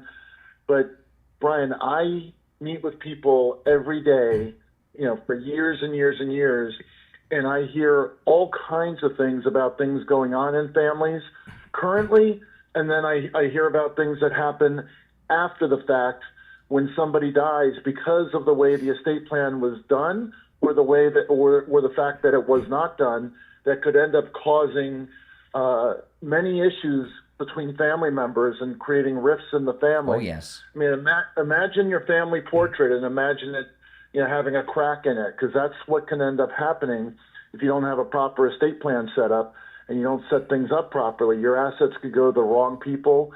Your assets can go to the right people and then end up with the wrong people if you don't have proper bloodline protection. Your assets could end up going through the probate process, and really, you could just leave a mess behind that can leave a, you know, the final thing that the family's going to remember about you is the fact that you left this mess behind. So that's why it's so important to have an estate plan, one that works, and one that's, like you said at the top of our segment here, that won't have you go through the probate process, because nobody wants to go through that. And why make them go through that unnecessarily? All you need to do is set up an estate plan, and you'll be all set. And, you know, the people's true personalities come out when there's money involved. And one thing I've learned, you know, I'm at that age now where people are, you know, dying, right? We get older, right, Barry? People, you know, die. And it's amazing how people and families, they think they're owed, right? Everybody's got their own story. Well, mom and dad owe me because of this. Well, mom owes me because this thing that happened when I was 12, that they didn't take me to Disney World, and now they owe. You know, and if you have in the family feuds that do damage that's for the rest of their lives, when people don't properly prepare, these family feuds break out, and it's nasty. You know, I'm interested though, because people that don't do the proper planning, that go through probate, you know, you spend so much time helping people avoid probate, and it makes life much easier for everyone involved. And I'll just tell you a quick thing, Barry. I mentioned this. I want to mention again for the audience.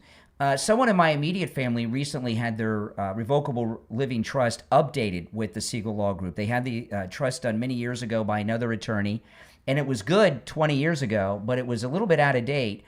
And I was surprised how out of date it was, Barry. And then when you and your team went through it, oh my goodness, you put the trust together, it was all finalized, and a couple days later, they called me while I was on the air from an ambulance, okay? Now, they're okay. They're okay. They're all well now. But these are things you got to take care of before you make that trip to the hospital. Yeah, absolutely. That's why it's so important to just be proactive and be prepared, and that's what we help people do. Indeed. Listen, call the Siegel Law Group and schedule your no-charge in-office consultation right now. 855-FLA-3782. 855-FLA-3782. And online, SiegelLawGroup.com. And Siegel is spelled S-I-E-G-E-L. SiegelLawGroup.com. All right, Attorney Barry Siegel, we'll talk on Friday. All right. Thank you, Brian. All right. Take care. Take care. Now, if you're on hold, stand by. Let me get us back on track here, because some of these callers got us a little sidetracked. Last night was a major victory for us, okay? And what we're seeing, everything I've been covering today is a major victory for MAGA and the Republican Party, all right? And I know what the media and what the left are going to want to do is focus in on things in like Mike Lindell in Minnesota. And I'm here to tell you that there's no hope for a Republican to win in that statewide race. It's impossible. You know, you don't spend your energy in places where you can't win. And it's a sad statement. Mike Lindell not only was 6 points ahead in the most recent poll, there was never a point where he was not ahead, yet the Republicans made sure he didn't win that primary, okay? And they've got the machine for their people, and that's what they did, and that's what happened, you know? But it doesn't matter. That Republican's going to go on to lose. And the governor of Minnesota is going to be the current lieutenant governor who likes to wear hijabs and hang out with Somali pirates that are stealing billions of dollars from the federal government, okay? But nationwide, things are on our side. President Trump had 10 primary victories last night, and don't let them tell you that Lindsey Graham's sister lost. She came in first place, which triggers a runoff because she wasn't far enough ahead, but she's going to win that. Darlene Graham. President Trump had 10 endorsed victories last night, and I'm including Lindsey Graham's sister in that. She came in first place, and she'll win the runoff. And I'm telling you, Lindsey Graham's sister very likely will be the running mate of J.D. Vance or Marco Rubio down the road. South Carolina is as important as Ohio and Florida to the Republican Party. It's a big state, and she's good, and I love her. Every time she comes out, she talks about the Save America Act. Every time. She's incredible, and she's definitely got a big future in the MAGA Republican Party. But you can see the trend. Everything is moving in our favor and away from theirs. And this Abdul is the gift that keeps on giving. You know, I mean, they've had nothing but losers. This is I share these things because this is CNN. Okay, this isn't Fox News. This is CNN, and they're talking about Abdul, your Democrat Socialist, your friendly neighborhood Democrat Socialist Muslim. and a close friend of Hassan Piker. Exactly, because this is from his podcast. There was a February 2023 episode of America Dissected podcast where El Sayed questioned whether there was any version of football that he said could be, quote, ethical or safe.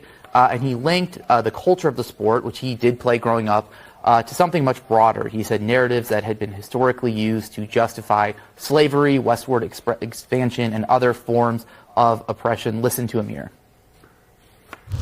You think about all the wars that we fight abroad, all of the sordid history of oppressing other people in the name of this American idea, right? Whether it was, quote, manifest destiny and destroying Native Americans, or it was the transatlantic slave trade where, you know, folks who, quote, founded this country on the backs of Native folks that they destroyed, then captured people, enslaved them, and had them work their fields because they thought it was their right, right? And all of this, like a lot of these narratives, you kind of see echoed in the ethos of football. Okay, exactly. Ethos of football, which he says, and he went on to say that football is filled with toxic masculinity. Okay, so let me go through a couple of these things. Number one, what we did, the Indians were, the Indians had not even invented the wheel yet. Okay, I mean, these were prehistoric level people. They were like cavemen. Don't believe all these things you see in the movies, and, that they were some advanced tribe of hippies that run around smoking peace pipes all the time. They were a primitive people who didn't have cities, they didn't have towns, they didn't even have villages, and they didn't even have the wheel. So, give me a break. This idea, but what he said, see, what this guy here, Abdul, is becoming the face of the Democrat Party. And I looked at the clock. I apologize. I'm going to take this break on time, so we're on time for the rest of the show. And I'll tell you why this guy is going to be the destruction of the Democrat Party, and I'm very excited about it in the midterms. We'll be right back. I got off on our break schedule, so I had to take that one on time. We will be back shortly. If you're on hold, stand by. If you'd like to call in, please do. The number's toll-free, 888-465-2631. Those of you that are Medicare recipients, I want to tell you about Chapter. Chapter covers all 50 states. So no matter where you are in the United States of America, call Chapter. They can help you with your Medicare. You'll speak, when you call this number on the screen, I'm going to give it out to you in a moment too, and it's also in the description of the video. You'll speak to a licensed Medicare advisor. They will review your policy at absolutely no charge, okay? And since they're a national company, they have access to all of the over 25,000 Medicare policies out there. They'll make sure that you're in the right policy. They'll make sure that the policy you have covers everything you need it to cover. And if you're paying for a supplement, they'll make sure you're not paying too much. If the policy you have is the right one for you, they'll tell you that too. Call Chapter right now and speak for free to a licensed Medicare advisor who's going to compare all those plans and make sure you're in the right one at no cost to you. 805-754-3033. 805-754-3033. That's 805-754-3033. If you're on hold, hang in there. We'll be back shortly, and I'll take some more calls, and we got a lot more to cover, all right? So don't go anywhere.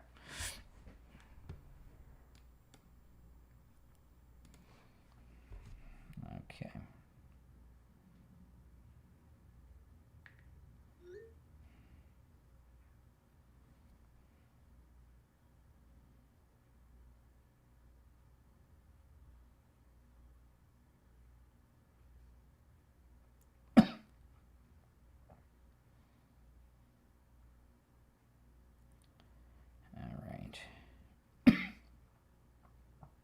We got about a minute, and we'll be back.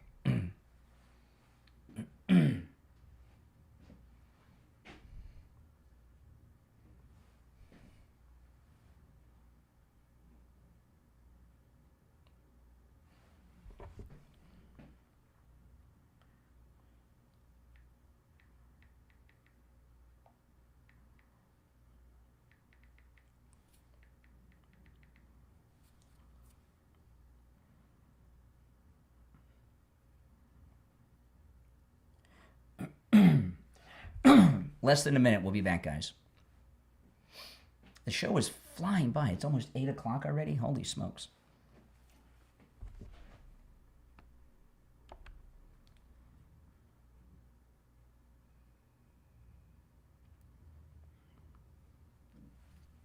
Stand by.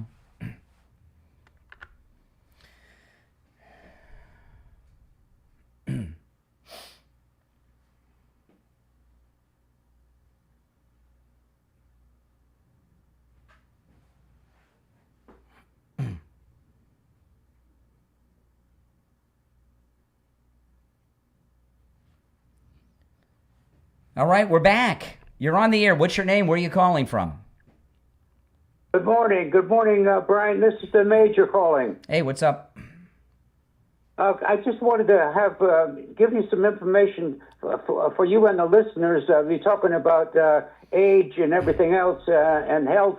I remember being born into poverty in 1931. Oh my By the goodness. way, I'm still doing great and I'm working everything else. But I had kerosene lamps that you mentioned before, and we had an outhouse behind the barn. Wow. And times were tough. So Yeah. I was a high school dropout and became an Air Force pilot. Well, that's and then awesome. I had 5 years with CIA. That's awesome. Sounds like a movie. You should write a book. Yes. No, I was with the CIA and I signed that letter, so never mind. Well, they can approve it. You can submit it to the CIA to be approved. No, but yeah, thank you. But I'm enjoying life right now, and I'm just taking it easy. Okay. Well, listen, good to hear from you, Major. All right, you take care. So let me get back to the face of the Democrat Party, Abdul El-Sayed. This is great. He's trying to pass himself off as an American, and he's got a big problem. He's not. Okay? And he's a first-generation Trojan horse guy here. Okay? His parents are from Egypt, and they gave birth to him in Michigan. So technically and legally, he's a natural-born American. But that's just not where he's at. And we've been hearing all of these clips from Hassan Piker. Well, something was uncovered. He had his own podcast called America Dissected. And he says, and he deleted a whole bunch of videos from his YouTube channel and podcast because he didn't want people to hear what he said. But people have, I guess, captured it and have it. But just this one clip, you hear what he says. The name of this America idea, like there's something wrong with America right there. And while he's trying to reinvent himself, there's hundreds of hours of videos of him before he was famous, trying to make a name for himself with American Muslims and American Socialists. And it's just starting to come out, and it all makes him look bad. And this is great. And it's all being compiled. And Mike Rogers and the Republicans will release this as we get closer to the election.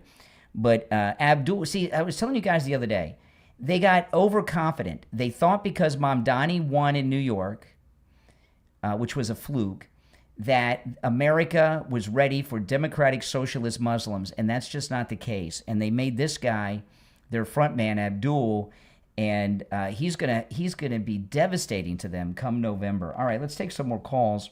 You're on the air. What's your name? Where are you calling from? Brian Carlos, Port St. Lucie, Florida. Hey, Carlos, what's up? Hey, are you a UFC fan? A what fan? A UFC. UFC? I watched that fight at the White House, but I'm not a big. I don't really follow it. No. Well, we need to get behind Jillian.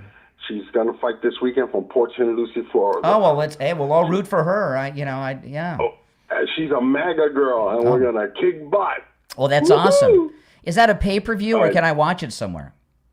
I think you got what is it? Paramount, I think. Oh, it's on. I have Paramount Plus. What's her name again? Jillian Robertson. She's Robertson. She's gonna kick but some Port St. Lucie girl, MAGA. All right, thank you. All right, take care. I'm not. I know I'm supposed to. I'm not a big fan of the UFC. I got to tell you, I'm just not. I don't like. I like boxing, and when I was younger, I used to really follow boxing. I don't anymore, but I used to. I'm not into sports. I'm into news and things like that. But I used to follow boxing pretty closely when I was young, and I love it. And I just can't get into the UFC. I'm just not a fan of it. And I'll tell you, I saw 2 fights. The first one I saw was that Ronda Rousey fight and it was on Netflix. That fight was over in like 6 seconds. That wasn't even a fight. That was so disappointing.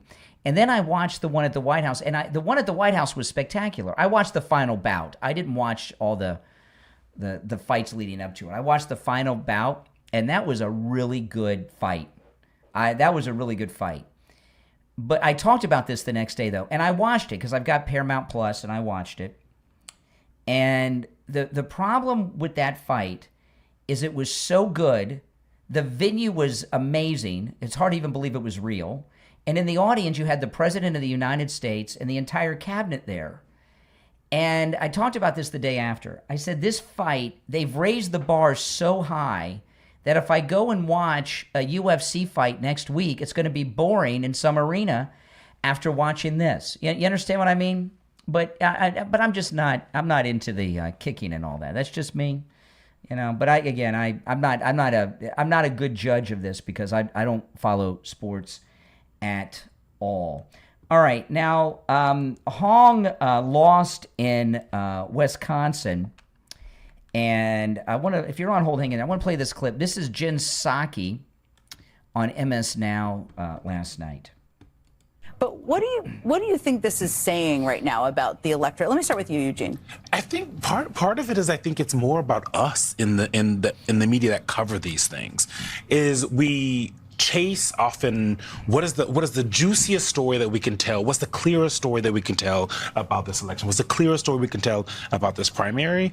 Instead of sometimes just like letting the voters tell us what it is. What we heard from Will McDuffie on the ground is that like some people weren't interested in Francesca Hong to vote for. Just because someone goes to a rally does not mean they're going to vote for that person on Tuesday, right? It doesn't mean that they are going to actually think that person can be electable. And so we have to do a better job I think we do great here in MS, but like the larger media ecosystem in making sure that when we're telling the stories, we're telling all the stories. The exciting part of Francesca Hong is like, oh, out of nowhere, but then maybe that's not the story of tonight. Yeah. See, the way it used to work is when people ran for Congress, for the House, for the Senate, and things like this, the way it used to work is they didn't come out of nowhere. You knew who they were. And Donald Trump, we all knew who he was because he'd been famous for a long time. But what I mean by that is they would run for other offices, and then you would get to know them. And with Hong and some of these others, what happens is the Democrats are doing casting. They cast Hong. They cast Graham Plattner, the Nazi. They did casting with Ahmed. And see, when people work their way up, they're vetted time and time again, right, in the election process. And problems come up much earlier, and they don't make it to that upper level, right? A lot of times, some of these local races, people are running for city commissioner, county commissioner, and then you'll find out one guy's had like 12 foreclosures, and he's done, right? So usually when people get, and the way it used to work, people get up to that level of running for the House, running for governor, running for the Senate. They had run for lower offices before, maybe not even won, but they still ran, and they were vetted by the public and the media on their way up. When you're doing central casting and you're plucking nobodies out of nowhere, okay, and then you're making them the Senate candidate or the candidate for governor, they're filled with nothing but flaws because they're being introduced to vetting for the first time, and you're finding out she was against Thanksgiving. What? She had to leave a restaurant because there were white people there? What? These are things, if she ran for the school board or something, this would have been vetted out years ago. So one of the problems that Democrats are having, as opposed to recruiting electable people that are proven, they're doing DEI. Okay, Asian, socialist, Muslim, socialist, they're doing the checklist, right?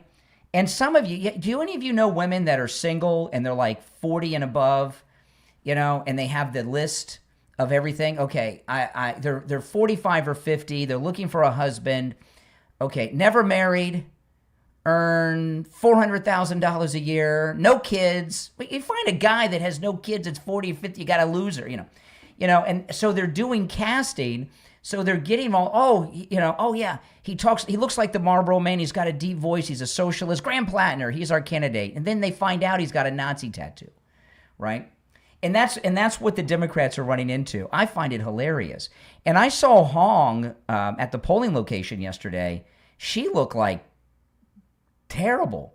I was surprised how gray she is. She wasn't all made up. And we've seen a couple of interviews where they had her behind some special lighting, but she was weak when she was speaking. I got a message from a listener yesterday. He said, "Hey, Brian, I saw one of your videos on YouTube from 6 years ago. You look great now." Well, thank you very much. I guess I didn't look great then, because he says, "You look great now." That's okay. Hey, it's better to look good now than never look good, right? And it's all because of Coastal Weight Loss Secret, the home of the metabolic reset. And I've told you guys that Coastal Weight Loss Secret, Dr. Zuckerman over there, reset my metabolism. And that's why I haven't gained any of the weight back. And I still eat foods I would normally eat, and I don't starve myself. At the bottom of the hour, I went over and grabbed some jelly beans and had some jelly beans. I love jelly beans. I got a little jelly bean weakness, and my wife keeps buying them for me. So I still eat things like that I want to eat. I still put creamer in my coffee. He's just reset my metabolism. And not only have I kept the weight off, I've kept the weight off without effort. And to have a flat stomach is something I never thought I was going to have again. I just assumed getting a belly was just part of growing older. It's not with Dr. Zuckerman and Coastal Weight Loss Secret. He'll reset your metabolism too. You can do it. I've been on one weight loss program in my entire life. It was Coastal Weight Loss Secret. It worked. I lost more weight than I set out to lose, and I've kept it all off.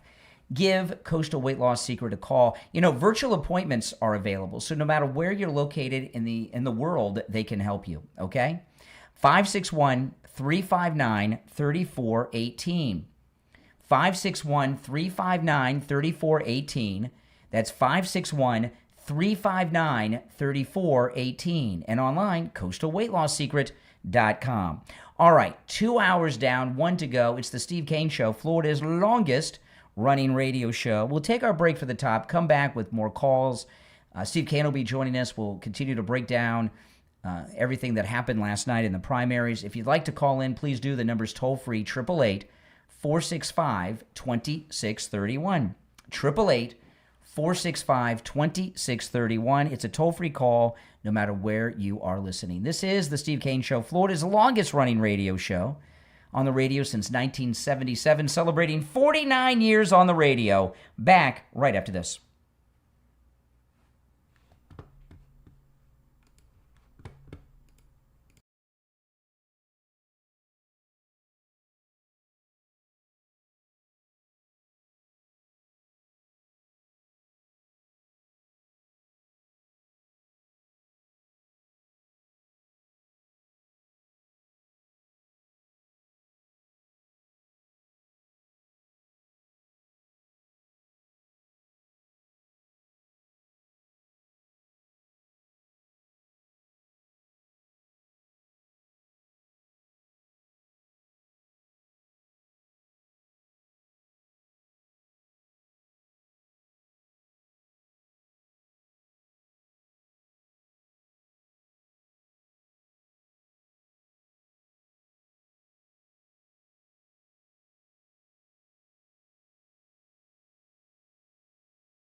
All right, we are back. I'm Brian. It's the 8 o'clock hour. It's the Steve Kane Show. Steve Kane joining us. Hey, Steve.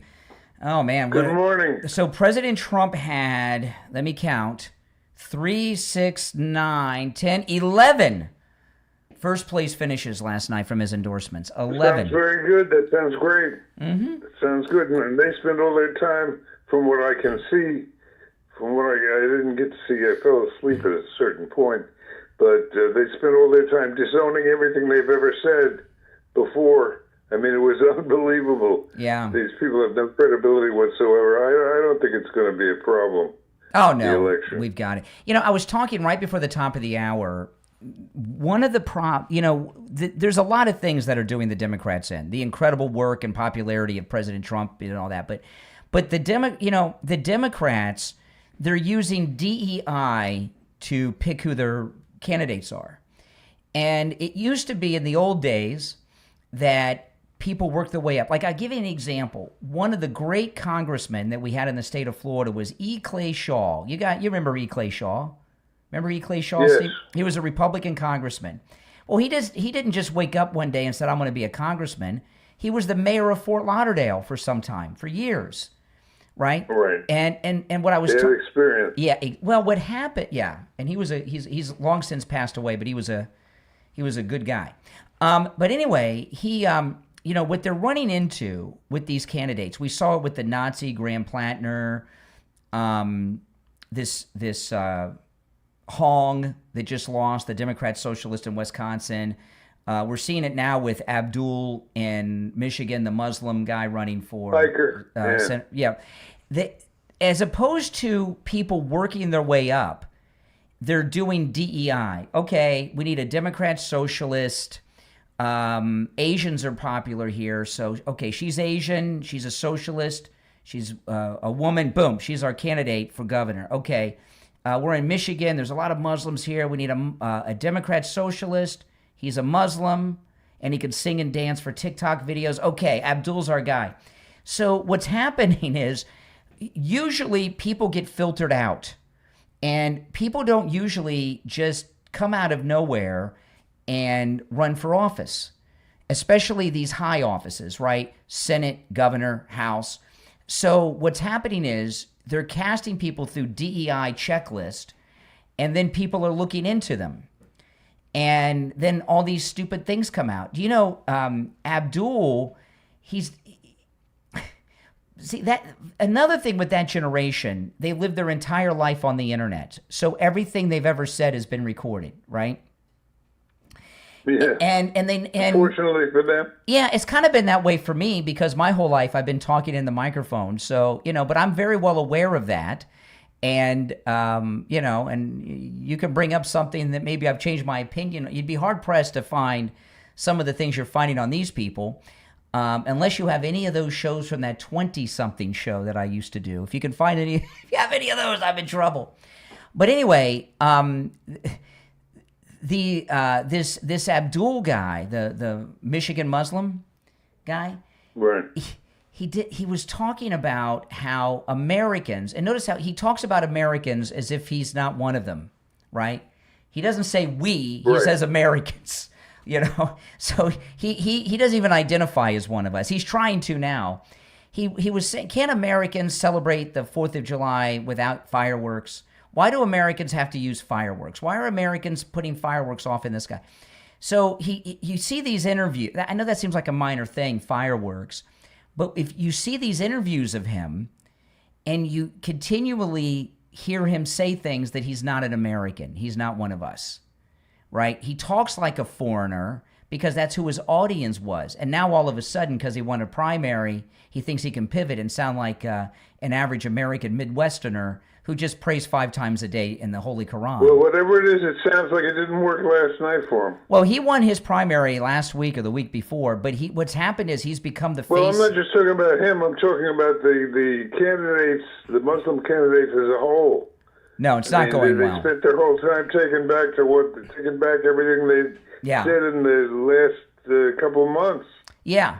So you can't do even the Democrats are not that stupid that they can't see the difference. Yeah, and they feel like their intelligence is being insulted. Like Hong as an example, okay?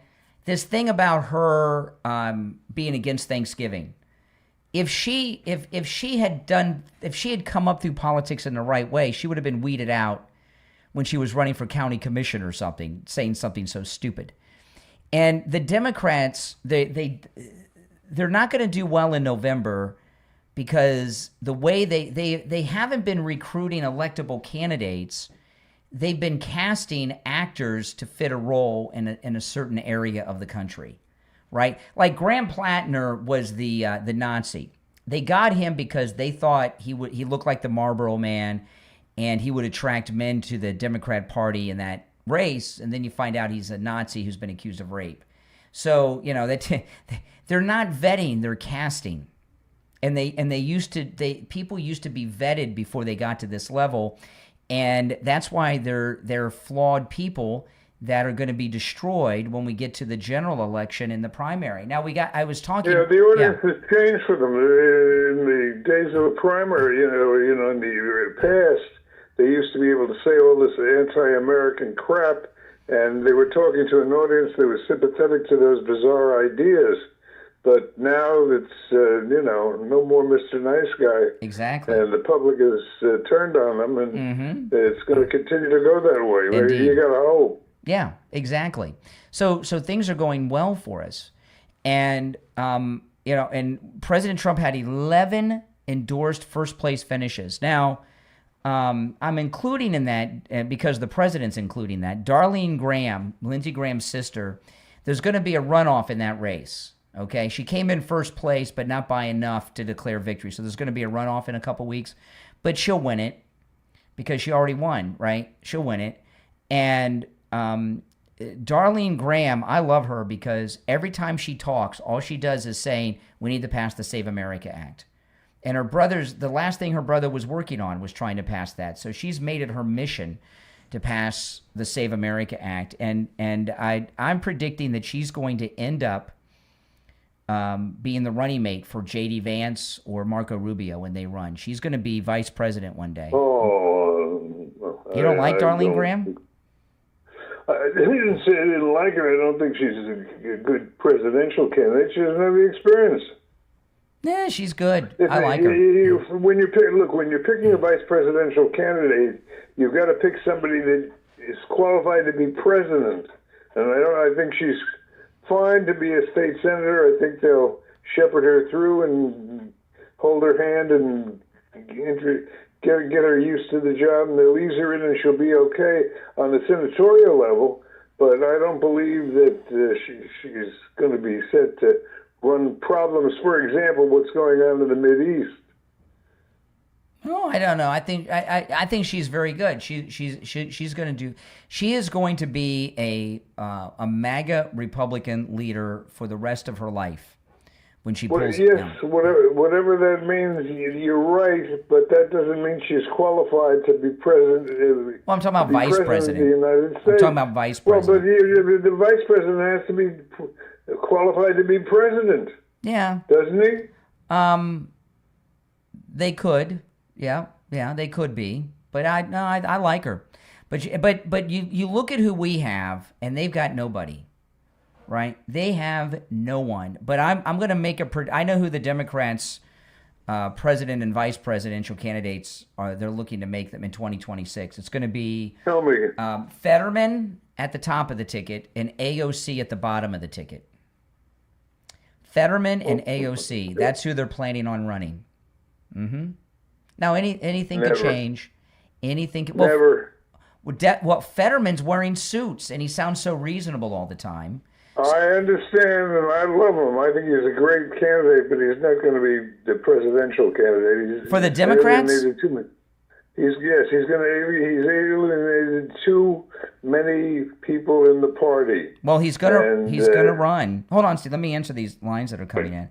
And AOC has gone mainstream. She's done several things. Well, AOC is another story. AOC is a likely candidate. In fact, if I had to pick one person at this point, I'm talking about president. She's going to be, I think, AOC right now, I would put my money on her as the front runner for the presidential nomination. Okay. She's going to run, but I'm predicting Fetterman and AOC. And now anything could change.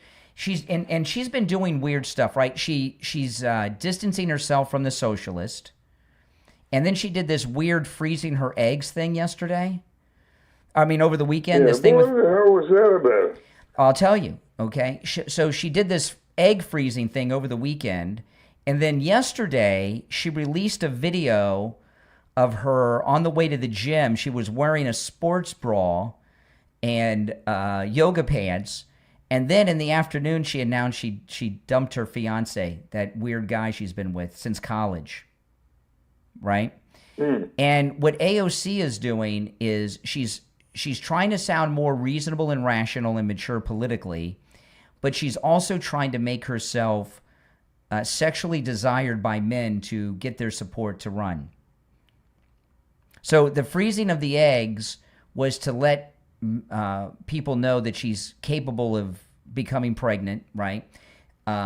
She dumped the fiance boyfriend because she wants guys to think she's obtainable, and she's doing videos wearing bras to try to get men more interested in her. She's turning herself into an OnlyFans congresswoman is what she's doing. It's very strange what she's doing. But she's definitely, all this is a setup to run in 2026. No doubt about it. And the Democratic Socialists are destroying the party when you see AOC distancing herself from them. We got to take a break. So if you'd like to call in, please do. Anything that's election related is fair game, okay? So if you got anything that's election related, feel free to call in about it. But first I want to talk about Sloman Central Air Conditioning.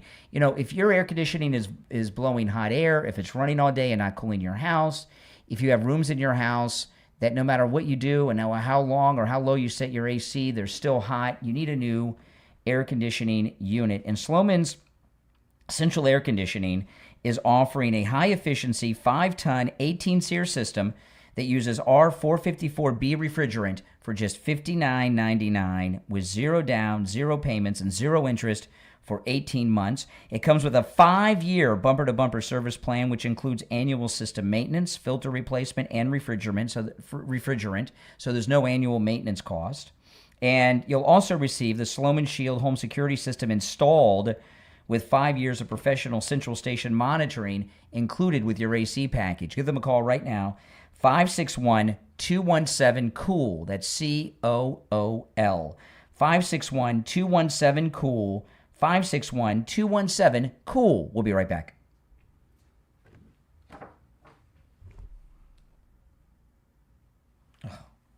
I'm in big trouble here. What's the matter? Just I got to get a lot of spots in. Hold on. Well, hold on. Just everyone can hear what you say. So, yeah, we're running out of time. So, all right.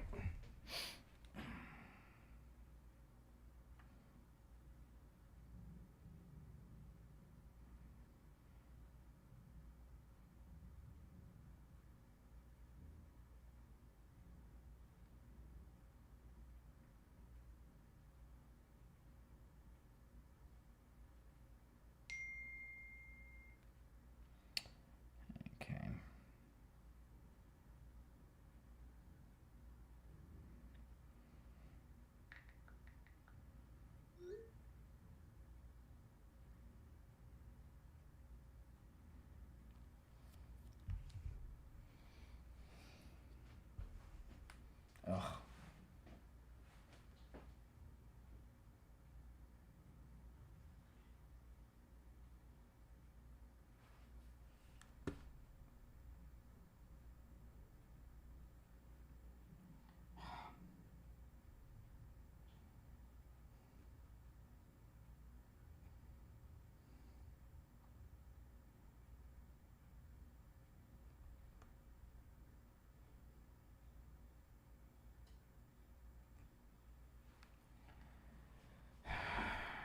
Okay, we got about 90 seconds.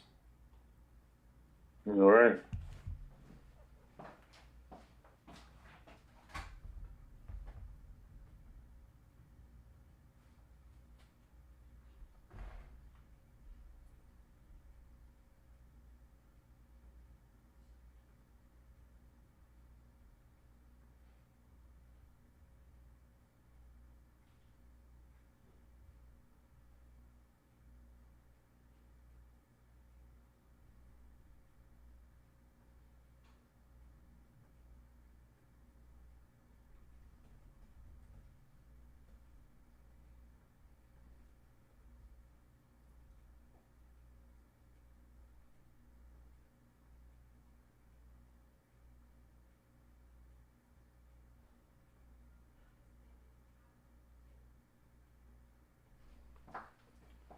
30 seconds.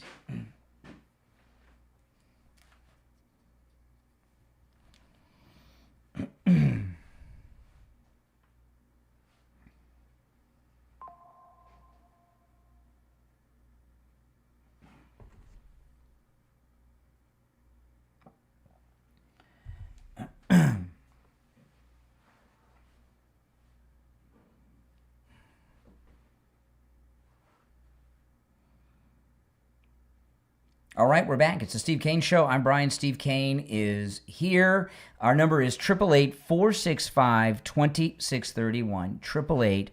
888-465-2631. It's a toll-free call no matter where you're listening. And anything that's election-related is fair game today because there's so many different things going on and so many stories with this. It's hard to just focus in on one. We're at a crossroads in American history. Oh, this is a big one. It really is a big one.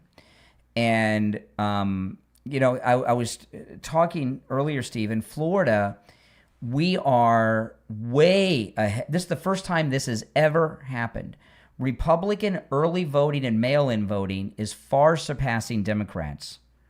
Democrats usually are ahead in early voting and mail-in voting. We are ahead in early voting and mail-in votes by over 40,000 votes. Right, so I mean, if we get that kind of turnout, it's going to end well. Well, it shows the momentum's on our side, right? Yeah, and it really was. It would appear so. Yeah. Now these are just primaries, okay? So Republicans will win all the elections, and Democrats will win all the elections if you count the socialists as Democrats. But the Democrats are emerging from this, even though you're right that it's a primary. The Democrats are emerging from the primary badly wounded and very, very split. Mm-hmm. And of course, nothing could suit us better. And the turnout, being overwhelmingly Republican by far in the early votes and everything, shows we're the ones with momentum. It shows people are paying attention. Yeah, and we have momentum. All you can really ask for. And they have nothing. Yeah. You know, and there's another thing too. I was talking about this earlier, and I was kind of trying to get to this yesterday, but we didn't get to it before the end. In primaries, one of the things there's certain primaries you get involved in, like this governor's race with Byron Donalds, because he had this nasty fish sticks guy, right? But he's a loser, so it's not a problem now. But what happens a lot of times, you get involved in these primaries with your own party, and you start making your picks. Okay, we got this primary. It's a three-way primary for the House, and this person is that, and they're this, and they're these terrible things. And then they win the primary. So then then you find yourself supporting someone that you were saying was a creep and a loser or a crook, you know, for 6 months. And it seems that the Republicans, I know President Trump has made endorsements, and he's won most all of them. He had 11 victories last night. Mike Lindell lost, but that was expected. But you haven't heard, and this is an unusual thing during these types of elections, you haven't heard Republican infighting, Steve. I don't think I've heard really any Republican infighting, right? No. None. We're just kind of letting everything be, and whoever wins is the candidate.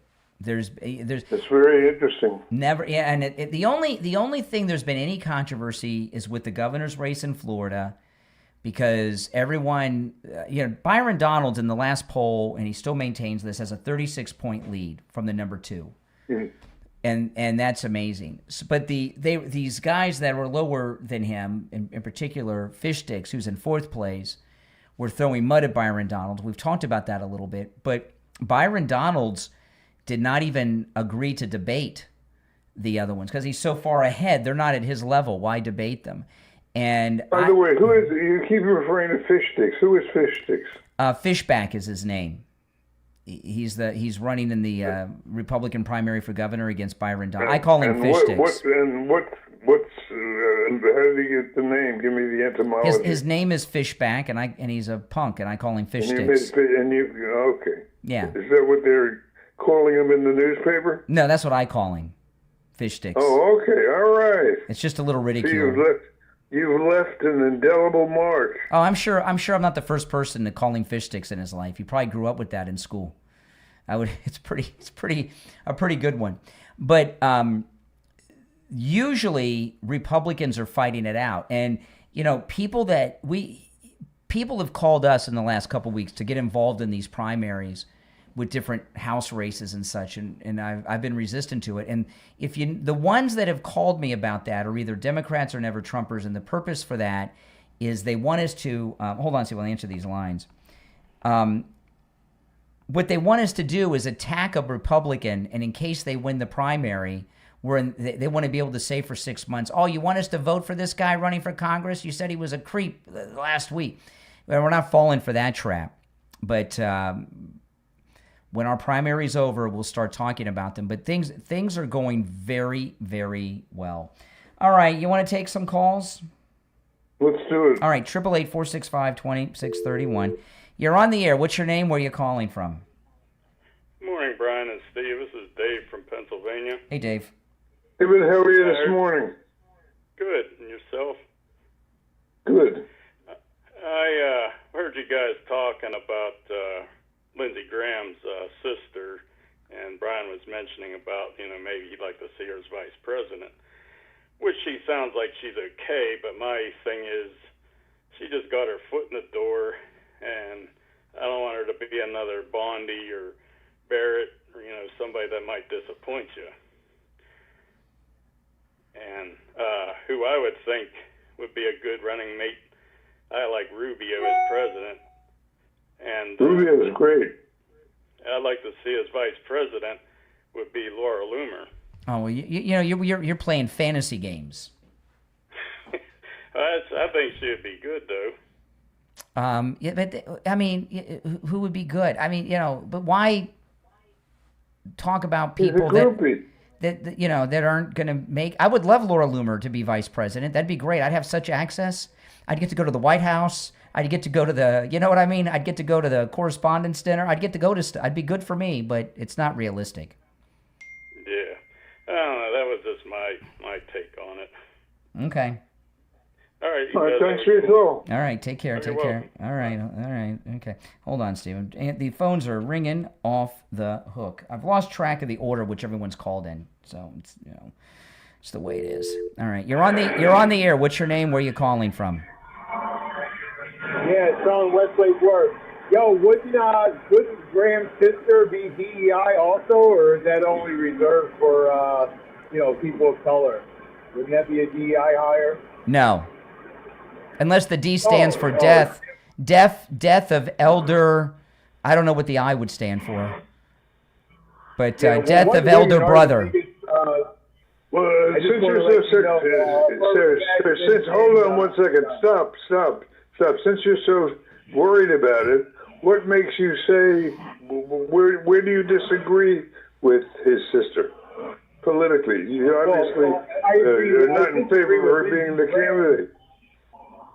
Absolutely not. We should have went with Charlie Kirk's guy that was in there, but remember, we didn't even remember that's who was running against them, and I guess TPUSA had a change of heart. Sorry, I'm out and about, guys, so it's a little noisy. But I just wanted to call in to see if that was DEI or not. I just wanted to kind of check your logic. No, the answer is no. All right. In a word. Okay, all right. Thank you for your call. Oh, my goodness. And he's calling us from a fictitious city. Westlake Worth does not exist. It's like Palestine. It's a mythical place. I was talking, Steve, the Palestinians, they got their Muslim state. It's called Minnesota, where all the Somalis are. We got the two-state solution, Israel and Minnesota. August is National Wellness Month, and, that's a great way to remember, okay, August is National Wellness Month, and every year you want to go to life imaging for your heart scan. That's just the way to do it. And I got to tell you, Steve, you've been through this more than me because you're older than me, but when you get to be a certain age, people that start dying, right? And heart attack. Notice that. Yeah, it is. I mean, you live long enough, and you're the last man standing, right?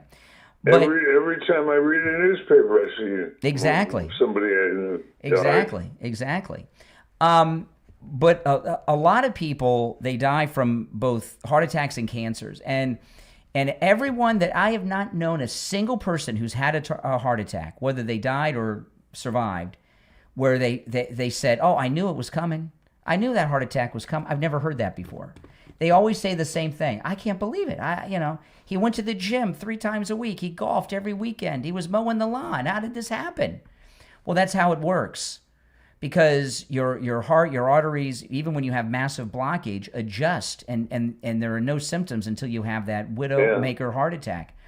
Listen, call Life Imaging FLA. You should have this scan done every year, okay? And remember, August is National Health Month. That's a great way to remember to do it every year. And when you're over at Life Imaging, make sure you ask about their full body cancer screening and virtual colonography, and say goodbye to sedation. Call right now for your free heart scan with a few minimum requirements, valued at $699.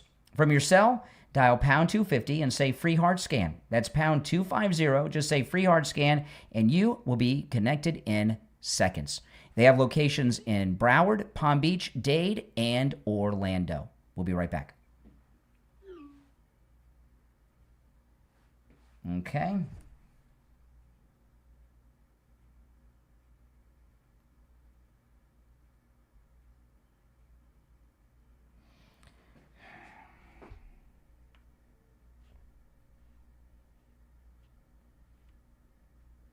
Lori? Hold on, Steve. Hold on. Hello? Yeah, hold on, Steve.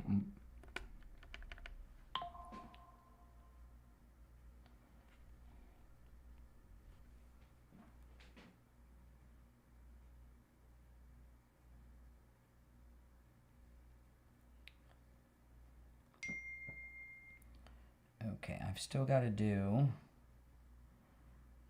Okay.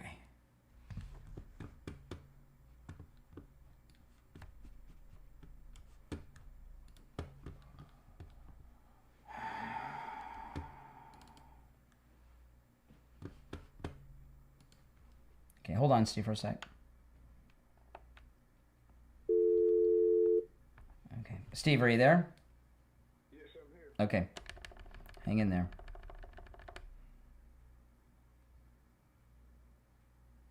Okay, we got about 90 seconds.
Okay, we're coming back soon. 30 seconds. Okay.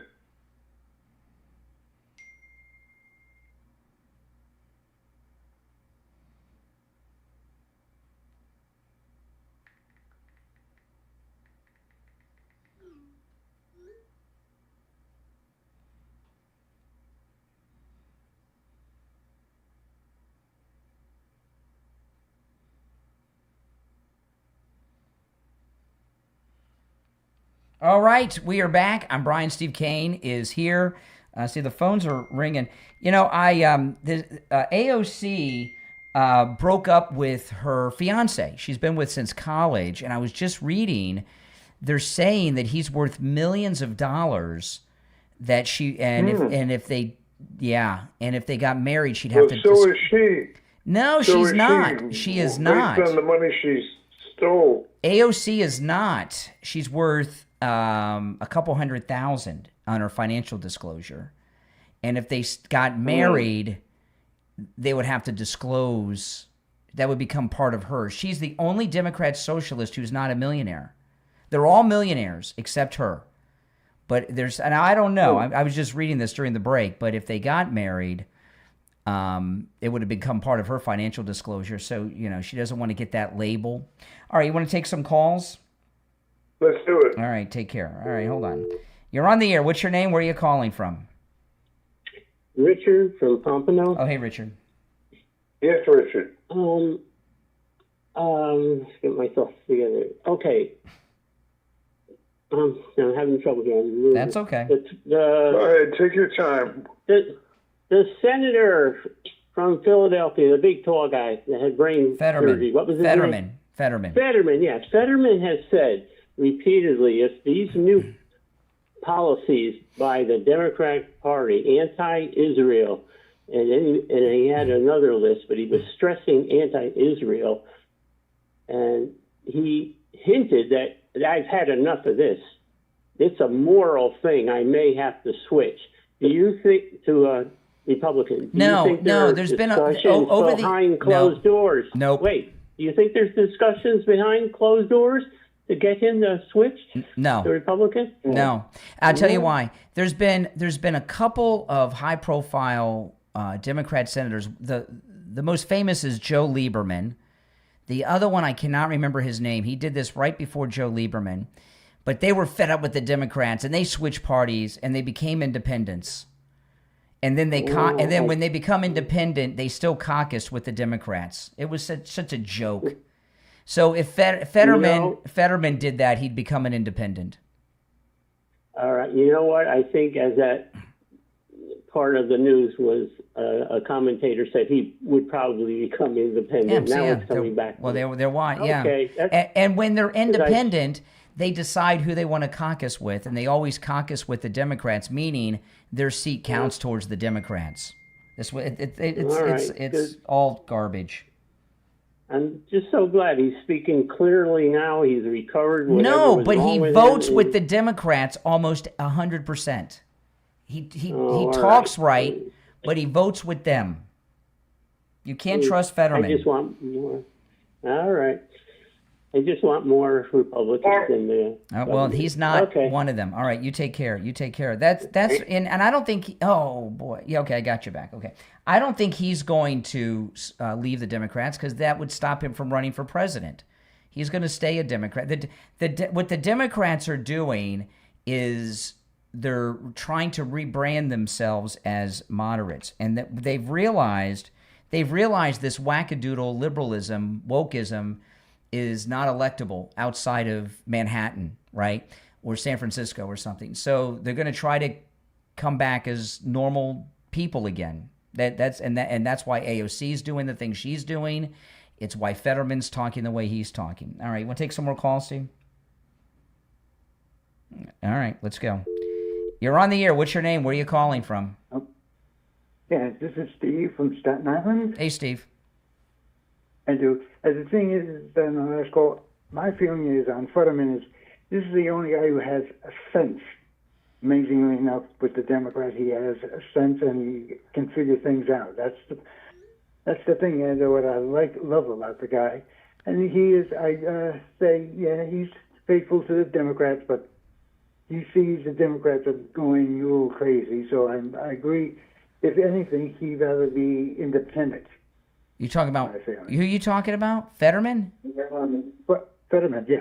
No, I was talking about this yesterday. With what I believe the Democrats are doing, the Democrat establishment, which Fetterman's a part of, they're planning on They know they're going to lose the midterms. They're going to lose the midterms. They're going to blame the Democrat socialist wokesters and rebrand themselves as a reasonable mainstream party that's rejecting all this stupidity, men and women's sports, no cops, open borders, and try to trick people into supporting them again in 2028. That's what they're planning. And that's what I think they're doing. So what I'm telling you is you can't believe them. You can't believe Fetterman. No, he was a hardcore left-wing lunatic when he first ran for the Senate. Oh, to me, I guess maybe he's milled out or something. But he wants to win a national election.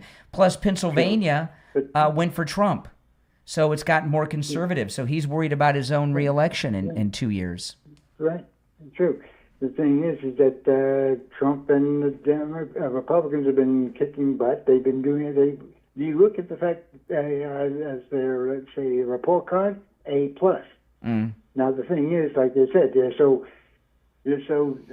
things mixed up with the Democrats. Oh, this with the other side being it's just a whole mass of. Listen, there's no. This is what you got to understand. There's no such thing as a good, reasonable Democrat. If they sound good and reasonable, they're lying.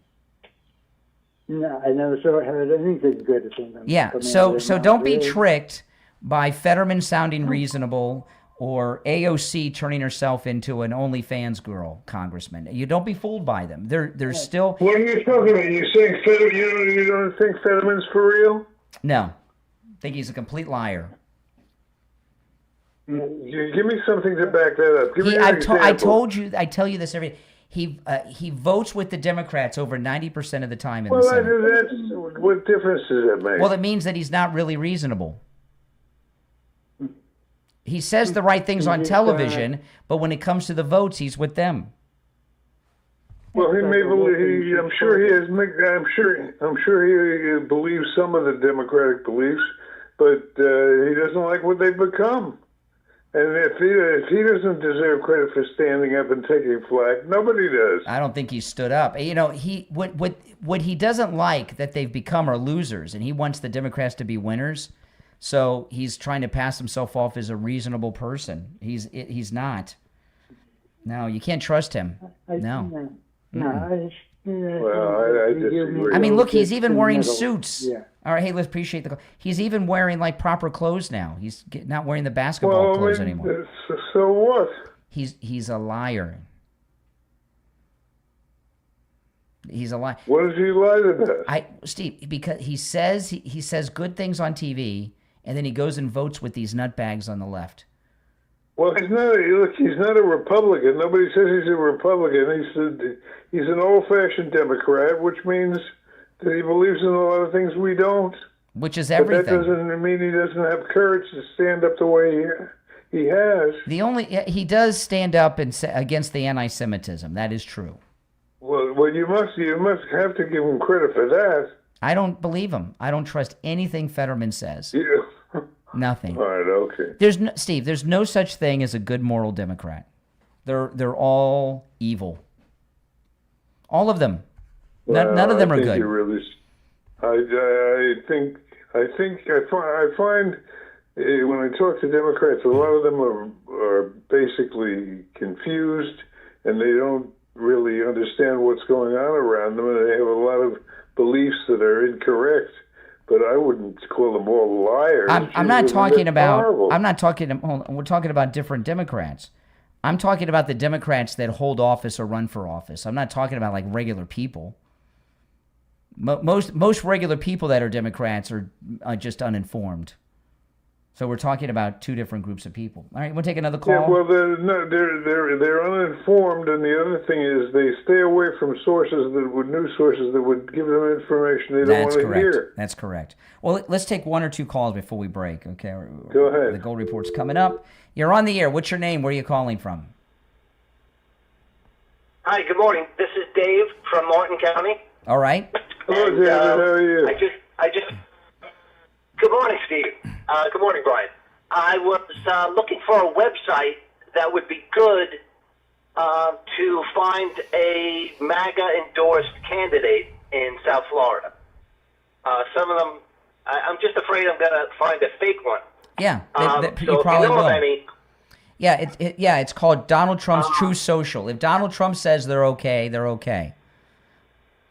Okay. That's it. And also about Fetterman. Yes. Fetterman, I will. I'll look up. Fetterman just voted against investigations on Fauci. Yes. So he's really not looking to see the truth. There you go. He's just looking to vote for Democrats. He's trying to voted sound no on every single. Exactly. Right? And he had his head in his hands. He's not. He's a liar. He's not worthy of it. Fetterman is a liar. Yes. He's a liar. A fake. Yes, a fake. Absolutely. Yeah. It's true. Absolutely. He's baiting people to, just like fish sticks. Yes. Fish sticks. He baits people, and they're not worthy of your vote. But you know, when you They're talk really about MAGA people at the local level, that's very difficult because a lot of people claim to be MAGA that aren't, and a lot of the local people don't have enough footprint to really know for sure. So that's you're looking for something that's not even possible.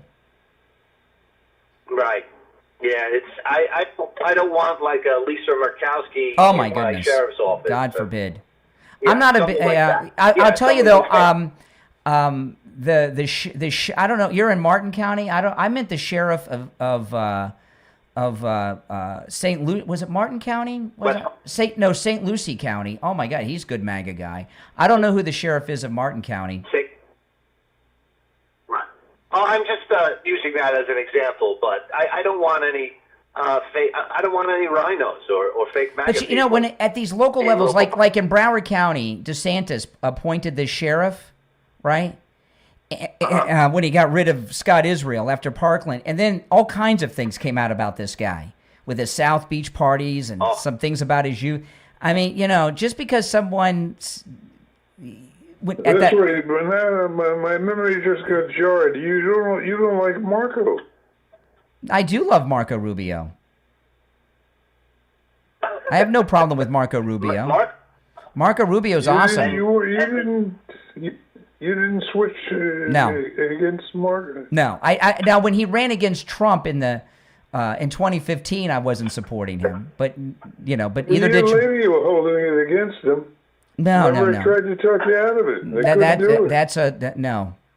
That's not true. The woman No. seems reasonable. Not Marco Rubio. I forget her. Okay. No, Marco Rubio's the woman who took his. I would like him to be the next president after Trump. More than J.D. Vance? Yes, but we're going to get J.D. Vance, so I'll back him too. Yeah. J.D. just doesn't. J.D. is great, but we don't know him as well as Marco Rubio, and Marco Rubio's proven himself. I agree. I think Marco would be a better candidate. They're both good, but Marco's better. I think Marco is especially better on foreign issues than JD. They'd make a good team. JD is a very good team. Listen, we're late on the break, but we got to run. Martin County, thanks for the call. I want to tell everyone about Coastal Weight Loss Secret, the home of the metabolic reset. See, I could not figure out why I had not gained any weight back, because I thought for sure, you lose weight, you gain. I haven't gained an ounce back. And Dr. Zuckerman told me all about it. He reset my metabolism, and he can do the same for you. And I remember when I started Coastal Weight Loss Secret, I would hear from people, I tried diets. I was on this diet, that diet. I gained some weight back, or I didn't do it. I have been on one diet plan in my entire life, Coastal Weight Loss Secret. It was the first time I ever tried to lose weight, and I lost the weight. I lost more than I set out to lose, and I've kept it back. I've kept it all off. I have not gained back a single ounce. I weigh what I weighed 30 years ago when my wife and I got married. You can do it. It works.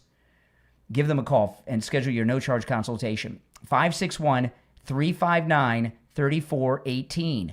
561-359-3418. And online, coastalweightlossecret.com. We'll be right back. All right, so I'm going to put you on hold, okay? Hold on.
All right, and it's time to check in with William Youngerman from the offices of William Youngerman Incorporated in Boca with today's gold, silver, and precious metals report. William Youngerman, how the metals looking?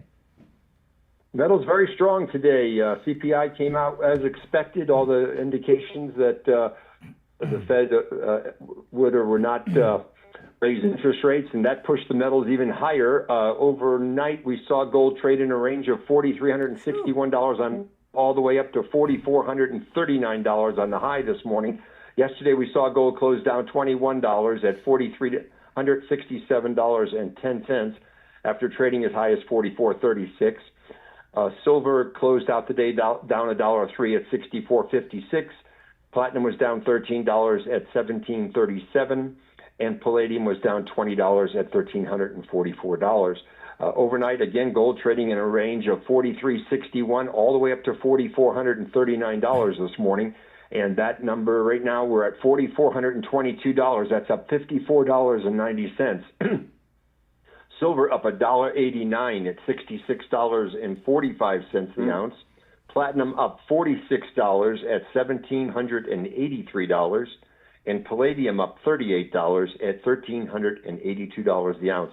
So the metals continue to push higher, pushing through all the areas of resistance that we had for so long as we traded sideways to lower throughout much of the summer. Now we're seeing these markets reversing, and it looks like we're going to get some nice rising prices here going forward. Absolutely. Now, people that have never been involved in the metals, where it's gold or silver, when they come in, William, you and your staff are right there to help them. When somebody comes in who's never bought any of the metals before, how does it work for them? Do they say, okay, I've got however much money, I want to buy gold, I want to buy silver? How do you walk them through that?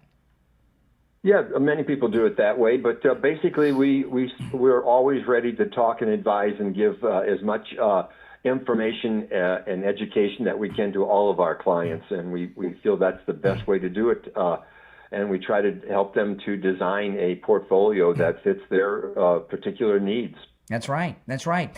Listen, guys, give William Youngerman a call. He opens up at 10 a.m., 800-327-5010, 800-327-5010, or stop in Boca at 150 East Palmetto Park Road in Boca, which is on the first floor of the Bank of America building, immediately east of US 1 Federal Highway on the south side of Palmetto Park Road.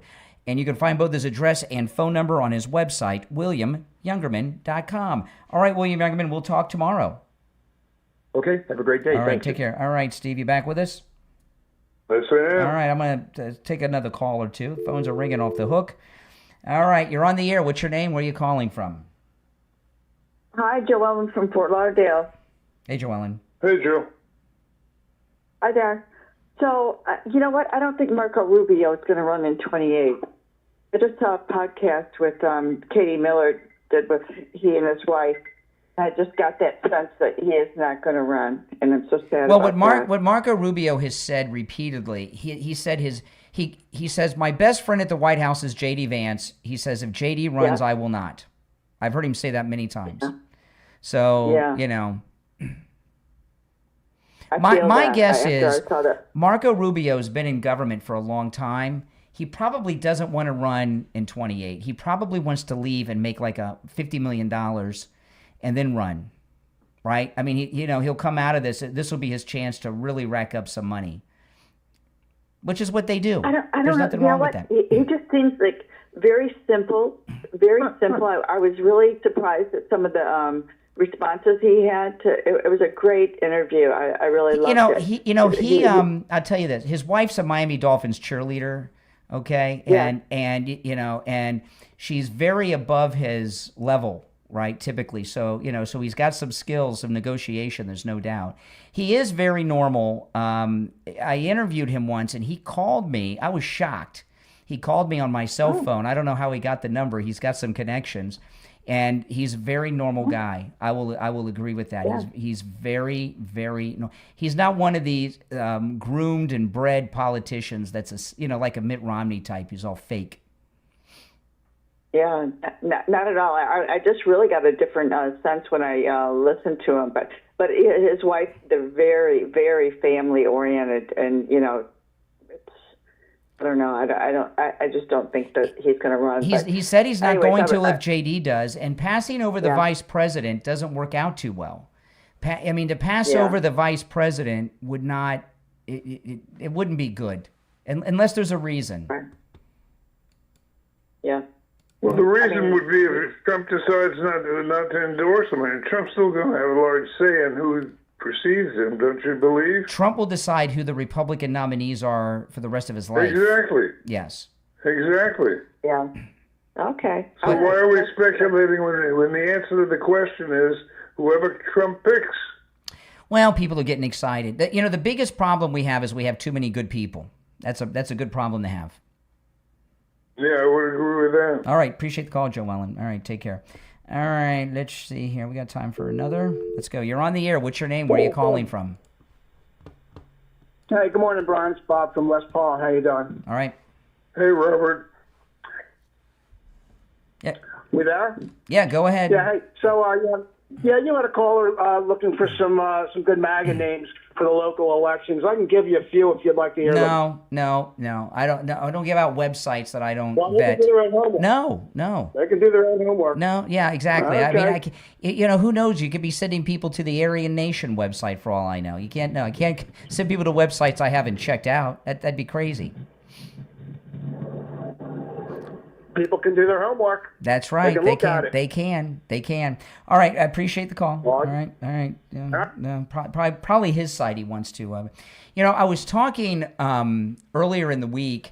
There's a guy that I was a fan of, an internet celebrity, Adam the Woo, and 2 days ago would have been his birthday. He died unexpectedly of a heart attack right before Christmas, and pretty sad thing. And I'm such a big fan of his, I am at some point going to go visit his grave up in Central Florida next time I'm up in that area. And he went home one night. He went out with a friend of his, went to a party. He came home and had a heart attack and unexpected and is dead. 52 years old. He would have been 53 2 days ago. And if he would have just had a simple heart scan over at Life Imaging, he'd be alive today. You get to a point where just because you're a certain age, you want to go to Life Imaging and get the scan, okay? They have locations in Broward, Dade, and Palm Beach County, as well as Orlando, where Adam lived. He could have gone over there to their Orlando location. And when you're at Life Imaging, make sure you ask them about their full-body cancer screening and virtual colonography, and say goodbye to sedation. Call now for your free heart scan with a few minimum requirements valued at $699. From your cell, dial pound 250 and say free heart scan. You'll be connected in seconds. That's pound 250. Just say free heart scan, and you will be connected in seconds. All right, yeah. This thing about the voter guides. Hold on, so answer these lines coming in, although I don't know if we have time for more. I'm really reluctant to voter guides because just because something says it's a such and such voter guide doesn't mean it's true. And the opposition put out fake voter guides all the time. Remember like the fake black voter guides and all that, Steve? There's so much scandal with voter guides. So just because something says MAGA voter guide or some variation of it, don't take that to the bank. That's not the gospel. You're on the air. What's your name? Where are you calling from? Hey, it's Sean again from California. What's up, Brian? Not much, Hey, Sean. Yeah, I was just I heard you talking about John Fetterman, and I'm just curious. Like, what's the ratio of Republicans moving to the Democrat Party, and the Democrat Party moving to the Republican? Pretty much zero. Once they're in office, almost to zero. Almost. Yeah, because a lot of Democrats have moved to the Republican side, like Kennedy, Tulsi. Since Trump. No. Kennedy's not a Republican. I'm sorry. Tulsi's not a Republican. No, they didn't re-register. Sometimes they become independents. Okay. Anyway, so this is the I totally respect your disdain for John Fetterman, because it's like my analogy is like your entire family is a bunch of crooks. You know, they're murderers. But you're like, oh, but I'm going to stay with my family because, you know, they're my family. Yes. And I don't get that with John Fetterman. That's why I can't trust him, because he's like, oh, my party's gone crazy, and this is too much. Yeah, but then he votes against releasing the Fauci files. So, you know, listen, we're at it. We're right at the end of the show, so we're out of time. But I agree with what you said there. Well, that's it, Steve. We'll be back tomorrow. It's the Steve Kane Show, Florida's longest running radio show. I'm Brian. Steve Kane's here. Show went by quick. We'll see you tomorrow, 6 a.m. Take care. All right, and we are clear. If you're new, welcome to the program, and make sure you subscribe. And those of you that are already subscribed, please like the video. There's a few things, though, I wanted to share before I go, because I didn't get to so much that I wanted to play today, some of my sound bites.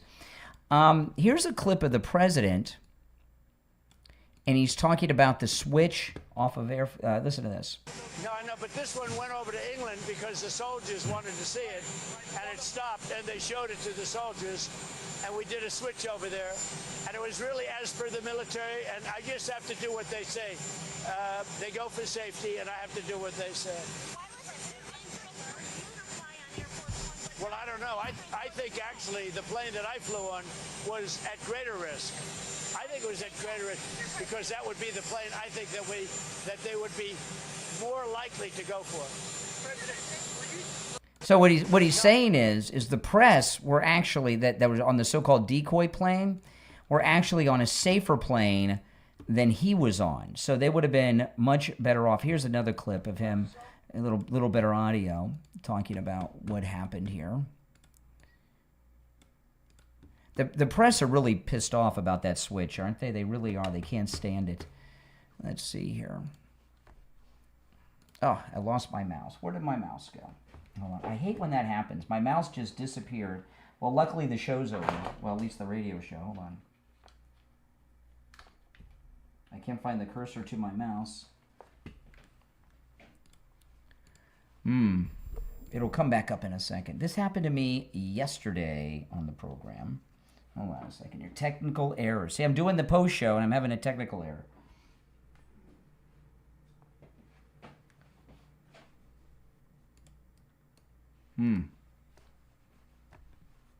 The mouse has disappeared. Oh, I hate when that happens.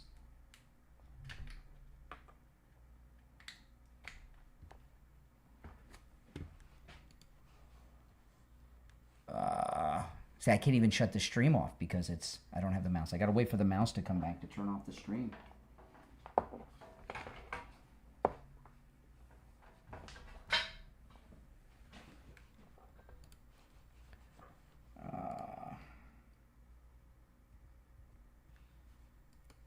Oh, that's great.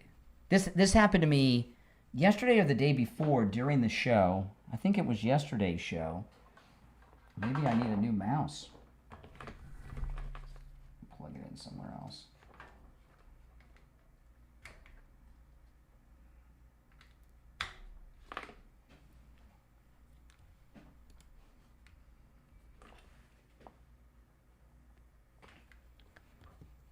There we go. Okay, I got the mouse back, thankfully so. I just had to plug it. I had to plug it into another USB. If you're new, make sure you subscribe. This is where MAGA comes to talk, all right? And I live stream taking live calls like you heard me do each and every day of the week, even weekends. Also, you guys could please like the video. When you like the video, it helps so much because it gets the video recommended to people that have not yet found the channel. So please do me the favor of liking the video, guys, all right? My name is Brian Craig. This is where MAGA comes to talk. Thanks for watching. Take care.